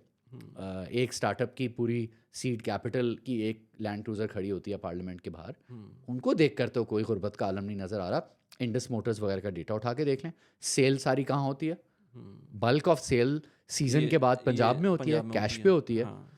उनको तो कोई कुछ नहीं कह रहा, भाई कहे ना। अच्छा, वैसे आप लोगों को बीइंग स्टार्टअप और आप इकोसिस्टम में भी हैं, तो आपको कभी गवर्नमेंट अप्रोच नहीं करती है? क्योंकि आप तो प्रॉब्लम सॉल्वर्स हैं ना, आप तो डिफरेंट किस्म के, चाहे आपने करीम में कोई प्रॉब्लम सॉल्व की हो, चाहे फूड पांडा ने कोई प्रॉब्लम सॉल्व की हो, और ये कोई भी किस्म की प्रॉब्लम आ जाएगी आप सॉल्व करने की कोशिश करेंगे। बिल्कुल अप्रोच करते हैं, मुलाकातें भी होती हैं। अभी रिसेंटली जो हाईएस्ट लेवल वफ्द आया हुआ था हुकूमत का, उन्होंने भी बुलाया था एक राउंड टेबल, उस पर भी हम गए थे। प्रेजेंटेशन भी बना के देते हैं। सबको अब सब कुछ मालूम है, मैं आपको उंगलियों पे गिना सकता हूँ। आप SIFC में जाएंगे, उनको भी पता है। अच्छा, आप फाइनेंस मिनिस्टर साहब के पास जाएंगे, उनको भी पता है। सबको पता है करना क्या है। Everyone knows. तीनों पॉलिटिकल पार्टीज़ के जो लीडर्स हैं, हर पार्टी में नॉलेज मौजूद है। आप PTI को देख लें, वेदर इट्स असद उमर साहब या तैमूर झगड़ा साहब या ये Hammad Azhar and so forth, जो ये इकोनॉमिकली इंक्लाइंड लोग हैं, इनको सारी बातें पता है। आप PMLN से बात कर लें, चाहे वो SN इकबाल साहब हैं या इनके दूसरे जो इनके इकोनॉमिक मिनिस्टर्स हैं, या मिफ्ता इस्माइल पहले थे, अब मूव हो गए, they know exactly the same thing. आप पीपल्स पार्टी तक में चले जाएं, वहाँ पर भी लोग मौजूद हैं। हम्म, इन सबको आप रूम में अलग बिठा के इनसे पूछेंगे ना कि यार 20 आइटम्स बता दें, सबको पता है, सब प्रेजेंटेशंस बनी हुई हैं, और वैल्यू वाइज भी आइटम क्लैरिफाई हो गए कि रिटेल का टैक्स सॉल्व करेंगे कितने बिलियन साल का फ़र्क आएगा, ये 5 स्टेट ओन एंटरप्राइजेस का ताला बंद करेंगे इतने बिलियन का फ़र्क आएगा, यहाँ से सब्सिडी वेस्टफुल इतनी रिमूव करेंगे ये इतना आएगा। तो ये 10 काम हम करेंगे, सडनली रिसोर्सेज में इतनी फिजिकल स्पेस अवेलेबल हो जाएगी। सबको ये भी मालूम है कि सबसे इफेक्टिव स्पेंड कहाँ है इसका। तो which is why I am saying कि ये हो जाएगा, बिकॉज ये हो सकता है। Right right. लेकिन जो आपने कहा कि पॉलिटिकल माइलेज नहीं होती है गवर्नमेंट्स के पास, एब्सोल्यूट मेजॉरिटी नहीं होती है, किसी ज़माने में थी भी लेकिन उस वक्त भी कुछ नहीं हुआ। मैं आपको इस तरह बता सकता हूँ कि मैं सैलरीड क्लास और एंटरप्रेन्योर, ये मेरी दो, इनमें टॉगल करता रहा हूँ ना, अपने बिजनेस भी करता रहा हूँ और सैलरीड क्लास भी रहा हूँ। ये मैं इस कॉन्स्टिट्यूंसी से बिलोंग करता हूँ। मेरे लिए रिप्रेजेंटेशन पाकिस्तान में नहीं है। जब हमें बुलाते हैं बात करने के लिए, और हम लोगों से, चाहे वो ब्यूरोक्रेसी में हो, चाहे पॉलिटिक्स में हो, चाहे समटाइम्स इवन ये जो मिलिट्री के इंटरफेसेस हैं, इनसे हम बात करते हैं, और हम बेसिकली बात ये करते हैं कि हमें आप बुरा ट्रीट कर रहे हैं, हमसे सब ले रहे हैं और हमें कुछ नहीं दे रहे, और बाकी जो आपके दूसरे बच्चे हैं, आपके जो ज़राअत वाले बच्चे हैं, आपके जो फ़ौजी बच्चे हैं, आपके जो सरकारी अफसर बच्चे हैं, या आपके जो दूसरे बच्चे हैं जो रिटेल का काम करते हैं, और ख़ास तौर पे आपके जो सबसे हर दिल अजीज़ रियल स्टेट वाले हैं, आप इनको ज़्यादा प्यार कर रहे हैं हमसे लेकर, इनको वैल्यू ट्रांसफ़र कर रहे हैं। हम चले जाएंगे, और हम चले गए हैं, हमें कोई मसला नहीं है। एंड में आप रह जाएंगे, एंड में आप रह जाएंगे, लेकिन बार बार एक अंदर से आवाज़ आती है कि हम क्यों चले जाएं, हम क्यों छोड़ दें, ये हमारा है। सही बात है। ठीक है ना। ये आप पाकिस्तान सिर्फ बिलावल भुट्टो जरदारी का थोड़ी है कि वो लैंडलॉर्ड की बिल्कुल बिलावल भुट्टो जरदारी आए और वो ऑफिशियली क्लीन इलेक्शन जीतें और वो करें हुकूमत। अगर there are millions of people जो उनको वोट देते हैं, आई बिलीव इन डेमोक्रेसी, सबकी जगह है पाकिस्तान में। मौलाना फजलुर रहमान को भी लोग पसंद करते हैं, श्योर, वो उनको वोट दें। जो PMLN को पसंद करते हैं वो उनको वोट दें। सब, ये नहीं हो सकता कि कोई एक फोर्स आके बाकी सबको एलिमिनेट कर देगी। बहुत टाइम, बहुत फोर्सेस ने इसमें वक्त ज़ाया कर दिया कि हम होंगे और कोई नहीं होगा। पाकिस्तान में सबकी रिप्रेजेंटेशन होनी चाहिए। बिल्कुल। एंड हमारे जैसे लोगों को, जो या सैलरीड क्लास हैं या जो एंटरप्रेन्योर्स हैं, उनको ये सवाल पूछना चाहिए कि हमसे सब लिया जा रहा है, पहले लेट्स अंडरस्टैंड कि किसको दिया जा रहा है, तो हमें कौन बेहतर रिप्रेजेंट कर सकता है। सैलरी क्लास की एक एसोसिएशन होनी चाहिए। वो एसोसिएशन इस साल उसने शायद 300, अगले साल जो बजट में है वो 375 अरब रुपए कंट्रीब्यूट करेगी salary class. Salary class will contribute a lot of money next year. तो salary class should come together and से को कि आप हमारे लिए क्या कर रहे हैं। नहीं करेंगे तो हम चले जाएंगे बाहर, खींच लेंगे एक दूसरे को। वो जा ही रहे हैं बेचारे, उनके पास जा कोई रहे और ऑप्शन तो है नहीं। रहते हुए यहाँ पर आप किसी भी पॉलिटिकल पार्टी को आप वोट कर दें, वो इम्पैक्ट तो नहीं आ पा रहा जो हमने पीछे देख लिया है। अच्छा, मुझे आपसे एक और बात करनी है, आप क्योंकि आपका एक्सपोजर इतना ज़्यादा है ख़ासतौर पे बाहर, तो mindset of Indian and Pakistani expats, वो आपको क्या एक ऐसा पॉइंट नज़र आता है कि हम थोड़े से पीछे हैं उनमें, या हम ऑलमोस्ट सेम हैं, या क्या है? क्योंकि मैं अपना पर्सपेक्टिव दूं तो मुझे लगता है कि अगर मैं कोई अगर नॉट इवन एक्सपर्ट्स, अगर मैं कोई सर्विस लेता हूं इंडिया से, मुझे उनके प्रोफेशनलिज्म में थोड़ा सा बेहतरी लगती है कंपेयर टू पाकिस्तानी इंडिविजुअल्स। तो ऐसा आप लोगों ने भी, क्योंकि आपका ज़्यादा एक्सपोजर है, तो आपको भी ऐसा फील होता है? और अगर ऐसा है तो हम इसको कैसे रेक्टिफाई कर सकते हैं? और अपार्ट फ्रॉम दैट, जो अपने घर के पर्सनल फाइनेंसेस को मैनेज करने में पाकिस्तानी क्यों हमेशा पीछे रहते हैं? पैसों की बात है ही नहीं। दो अलग सवाल हैं। जी बिल्कुल, दो अलग। अच्छा, इंडिया पाकिस्तान में बहुत ज़्यादा फंडामेंटल डिफरेंसेस हैं। We can spend a year talking about it. One of the hundreds of fundamental differences is कि उन्होंने जो IITs और IIMs बनाए, ठीक है, जो उनके टॉप बिजनेस स्कूल्स और इंजीनियरिंग स्कूल्स हैं, उसकी भी बहुत ब्रांचेस हैं, और उसके बाद उनके जो Tier 2 Tier 3 कॉलेजेस भी हैं, उनमें घुसना बड़ा मुश्किल है। लेकिन अगर गरीब तरीन घर से भी कोई घुस जाता है तो उसकी जो क्वालिटी ऑफ एजुकेशन मिल रही है वो वर्ल्ड क्लास है। ये सब जो CEOs हैं इस वक्त, सत्या नंदेला, गूगल के CEO जो हैं अपने नाम मेरे जहन से भी निकल गया। yes for a second, they are products of India की जो स्टेट रन एजुकेशन सिस्टम है, तो वो quality of education world class है, उससे वो दुनिया भर में जा रहे हैं। और क्योंकि वहाँ पर टैलेंट मौजूद है मिलियंस में, तो दुनिया भर का काम, आउटसोर्सिंग का काम वहाँ 25 साल से आ रहा है। विप्रो, इन्फोसिस जैसी कंपनियाँ बिलियंस ऑफ डॉलर्स का बिजनेस आज से नहीं 2 डेकेड से कर रही। तो उधर का जो इस वक्त लेबर फोर्स है वो बहुत क्वालिटी एंड क्वांटिटी दोनों में हमसे लीप्स एंड बाउंड्स अहेड है। हमने उस पर काम नहीं किया। हमारे इस वक्त almost 40-50% of school going kids school ही नहीं जा रहे। तो 5 साल बाद जो लेबर फोर्स में लोग आएंगे उसमें से आधे अनपढ़ ही होंगे ना। तो जब आप नॉलेज इकोनॉमी बनाना चाहते हैं तो आप एजुकेशन पर खर्च करें और हेल्थ पर खर्च करें, और आप इंफ्रास्ट्रक्चर, डिजिटल इंफ्रास्ट्रक्चर पर खर्च करें। इंटरनेट पर टैक्स ले रहे हैं हम, मोबाइल्स और लैपटॉप्स पर टैक्स ले रहे हैं, बिल्कुल, और insane amount of tax on mobiles, और खर्च कर रहे हैं शुगर की सब्सिडीज़ पे, और बड़ी चीज़ें हैं जिन पे अभी लंबा हो जाएगा टॉपिक। तो एक तो ये फंडामेंटल फ़र्क है कि वहाँ एक रोबस्ट एजुकेशन सिस्टम है और वहाँ एक ऑलमोस्ट प्रॉमिस है। इट्स नॉट परफेक्ट, बट गरीब से गरीब इंडिया में अगर उस एजुकेशन सिस्टम के थ्रू क्रैक करके थ्रू हो जाता है तो उसकी लाइफ बन जाती है। पाकिस्तान में ये कोई गारंटी नहीं है, क्योंकि वो उतना रोबस्ट एजुकेशन सिस्टम है नहीं। जो टॉप स्कूल्स हैं वो प्राइवेट स्कूल्स हैं, और लम्स का जिस तरह NOP प्रोग्राम है, जो पसमानदा इलाकों से बच्चों को लेकर आते हैं, they are thriving. You could see कि वो बच्चे जो बिल्कुल कम सोशल इकोनॉमिक प्रोग्रेस के साथ आए थे, जब उनको सही इन्वायरमेंट में पहुंचा दिया गया तो वो पहुंच गए दुनिया भर में, हार्वर्ड स्टैनफोर्ड में पढ़ रहे हैं, बाहर नौकरियां कर रहे हैं। सिटीजन्स फाउंडेशन की भी ऐसी बहुत एग्जांपल्स हैं। तो ये एक बहुत बड़ा फंडामेंटल डिफरेंस है, और ये डिफरेंस हम एक दिन में पूरा नहीं कर सकते। जनरेशन लगेगी। आज काम करेंगे तो अगली जनरेशन पे करेगा, और आज इस पर कोई काम करने को तैयार हो नहीं रहा। क्योंकि कोई पॉलिटिकल लीडर आता है, वो कहता है मैं स्कूल बनाऊंगा, मुझे आज क्या फ़ायदा होगा, जो तो वोट्स नहीं मिलेंगे इससे, क्योंकि इसका तो फ़ायदा 10-20 साल बाद होगा। बिल्कुल, और मेरी एज ही 70 की है, तो फिर मैं क्या करूँगा। एग्जैक्टली। तो ये फंडामेंटल इशू है। एंड इन्वेस्टिंग, देखें, जब आपका GDP पर कैपिटा है ही $1500-1600 का, तो बल्क ऑफ योर पॉपुलेशन तो अभी बेसिक ज़िंदगी के ब्रास टैक्स में है। जब भी आपका $2,000-3,000 पर GDP पर कैपिटा जाएगा ऑन एवरेज, तो कुछ लोग $3 लाख कमा रहे होंगे, कुछ लोग चले कम एंड पर लोग $1,000 कमा रहे होंगे, हायर एंड पे ज़्यादा कमा रहे होंगे, एवरेज $3,000 होगा या $5,000 होगा। तो एक certain segment of society basic रोटी कपड़ा मकान से आगे आ जाएगी।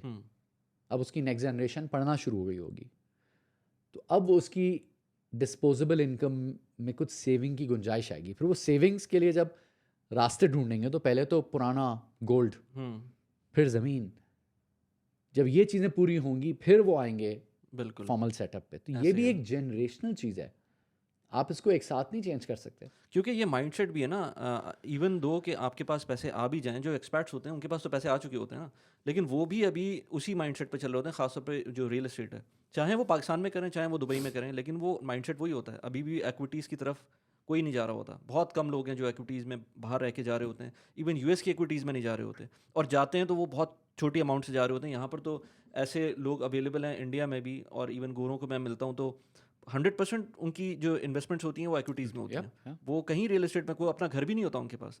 लेकिन वो माइंडसेट हमारा पाकिस्तानियों का तो किसी सूरत नहीं, और ये माइंडसेट आते आते मेरे ख्याल से बहुत टाइम लगेगा अगर उस पर किसी ने काम किया। अदर तो ये चीज़ें जो है ना, ये आउटकम्स होती हैं। आप अपने, जो मैंने बातें की थी इनपुट्स, हुकूमत अपने इनपुट्स को ठीक कर ले और प्राइवेट सेक्टर को आज़ाद छोड़ दे, खुद ही इकोनॉमिक ग्रोथ आएगी। और हुकूमत, वैन ऐसे हुकूमत भी सही वाली हुकूमत, जिस पर सबका एतमाद हो, सही, जो एक सही निज़ाम के ज़रिए आई हो, तो खुद ही इकॉनमी डेवलप होना शुरू हो जाएगी। जब आप खोलते हैं क्या कहते हैं, डेमोक्रेसी प्लस फ्री मार्केट्स, आप दुनिया की पिछले 500 साल की हिस्ट्री उठा के देख लें, जिन मुल्कों ने प्रॉस्पर किया है वो दो चीज़ें साथ मिल के चलती हैं, economy free and free markets. Free markets को इंश्योर करने के लिए ऑफकोर्स फ्री जुडिशरी चाहिए होती है, इकोनॉमिक जस्टिस चाहिए होता है, ये फिर इसके फर्दर टेंटिकल्स हैं जो चाहिए। आप वो चीज़ें प्रोवाइड करें, खुद ही मसले हल हो जाएंगे। जब लोग खुद ही इकॉनमी ग्रो करेगी 6-7% फॉर अ डेकेड और सो, तब जाके कंपाउंडिंग होगी, आप 4-5 हज़ार डॉलर पर कैपिटा पे अगले 20-25 साल में पहुँचेंगे। तो खुद ही लोग सवाल पूछते हुए, नॉक करते हुए आएंगे। एसेट मैनेजमेंट कंपनी को जाना नहीं पड़ेगा, लोग आएंगे कि जी वली साहब मेरे पास ये एक्स्ट्रा पैसे हैं, मैं क्या करूँ? तो आप कहेंगे अच्छा बच्चे कितने हैं? 3 बच्चे हैं। अच्छा जी, एक जो है वो 6 साल का है, एक 4 साल का, एक 2 साल का है। अच्छा ठीक है, तो ये जो 6 साल की आपकी बेटी है, ये 12 साल में कॉलेज के लिए जाएगी, तो ये हम इनका एक फंड बना देते हैं, कॉलेज फंड बना देते हैं। तो एक जनरेशन इससे गुजरेगी, वो कहेंगे अच्छा मैं वाहिद ब्रेड अर्नर हूँ, या मैं और मेरी बेगम मिलके कमाते हैं, तो अच्छा वो इंश्योरेंस ले लेते हैं। ये खुद ही आप वहाँ पहुँच जाएंगे। राइट, ये एक एवोल्यूशनरी साइकिल है।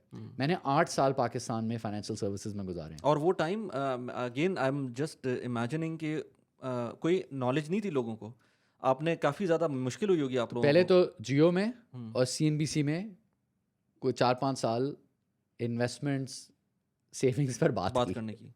फिर उसके बाद BMA और एलिक्सर में रोज़ सुबह से रात तक ये काम किया। एंड लुकिंग बैक, हर हरबा अपनाया। आपको बता रहा था, ज़माने में डिजिटल मार्केटिंग थी एंड ग्रोथ भी देखी, बट देन वी रियलाइज कि ये मार्केट इतनी ही है, केक का साइज नहीं बढ़ रहा, एंड ये आउटकम है। आप अपनी टेक्नोलॉजी एक्सपोज बढ़ाना चाहते हैं, आप एजुकेशन पर काम कर लें। आप स्टॉक मार्केट में इन्वेस्टमेंट बढ़ाना चाहते हैं, आप इकोनॉमी को अनलॉक करें ताकि भाग सके प्राइवेट सेक्टर। प्राइवेट सेक्टर भागेगा, खुद ही कैपिटल मांगने के लिए आ जाएगा। जब उसकी कैपिटल की डिज़ायर बढ़ेगी और लोगों की इनकम बढ़ेगी, वो लोग मार्केट प्लेयर्स उसको मैच कर देंगे। आप नॉलेज इकोनॉमी को मज़ीद फ़रोग देना चाहते हैं, आप हेल्थ पर काम करें, ठीक है। आप डिजिटल इंफ्रास्ट्रक्चर को इम्प्रूव करें।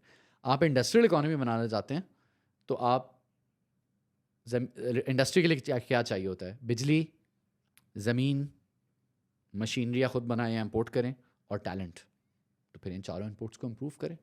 ज़मीन सस्ती करना चाहते हैं, तो ये जो 2 नंबरी है, सारा चोरी का पैसा या अनडिक्लेयर्ड पैसा रियल एस्टेट में जाता है, इसके ताले बंद कर दें, लैंड प्राइसेस करेक्ट कर जाएंगी।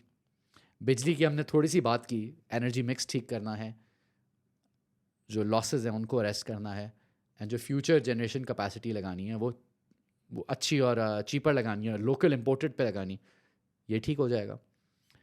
आज एजुकेशन पे काम शुरू करेंगे, इंजीनियरिंग टैलेंट पर काम शुरू करेंगे, तो इंजीनियरिंग टैलेंट आ जाएगा तो इंडस्ट्री भी लग जाएगी। हुकूमत जो यूं करके जगड़ के बैठी है ना निज़ाम को, कि पावर की प्राइस भी मैं सेट करूं, उसकी डिमांड सप्लाई को भी मैं मैच करूं, और शुगर और वीट की भी प्राइस को भी मैं मैनेज करूं, सीड्स को भी मैनेज करूं, या इसी तरह कितनी चीज़ें हैं जहाँ पर हुकूमत को लग रहा है कि जी हम ही कर सकते हैं। आप नहीं कर सकते, आप छोड़ दें, लोग बहुत तेज़ हैं, खुद ही कर लेंगे। सही, ज़बरदस्त। Junaid, it was very insightful talking to you. 1 hour 40 minutes पर हम ऑलमोस्ट पहुंच गए। इन द एंड कुछ कहना चाहेंगे ऑडियंस को, और अपने थोड़ा सा जो आपने जो अभी इनिशिएटिव लिया हुआ है उसके बारे में? वैसे तो आपने बताया था, लेकिन कुछ कहना चाहेंगे? आई थिंक इस वक्त जो मुझे आपकी बात बड़ी अच्छी लगी, आपने बात की कि जो काम आप कर रहे हैं ना, हाँ, उसमें एक्सेलेंस ढूंढें। जो भी काम कर रहे हैं, start with yourself, find excellence, and then ये अच्छा है कि पाकिस्तान में पॉलिटिकल शऊर थोड़ा सा बढ़ है, इसको फर्दर रिफाइन करें, पढ़ें, ये इससे निकला है कि ये अच्छा, ये बुरा है, ये सच्चा है, झूठा है, ये काफिर है, ये मुसलमान है। ये बड़ी सब्जेक्टिव कॉन्वर्सेशन है। आप इस बात पर आएँ, पहले समझें where do we stand, why do we stand here, and how can we move forward. अपनी कॉन्वर्सेशंस को, हर कॉन्वर्सेशन को objective, data oriented, solution oriented बनाएं। और जो जिस सेक्टर में जहाँ बैठा है, जो बाहर बैठा है, उसको पता है पाकिस्तान को कैसे हेल्प कर सकता है, वहाँ काम भेज सकता है, रेमिटेंस भेज सकता है। जो यहाँ पाकिस्तान में बैठे हुए हैं, वो उनको पता है वो क्या कर सकते हैं। जो मिडल ईस्ट में बैठे हुए हैं, एवरीवन नोज़ कि वो पाकिस्तान की हेल्प कैसे कर सकते हैं।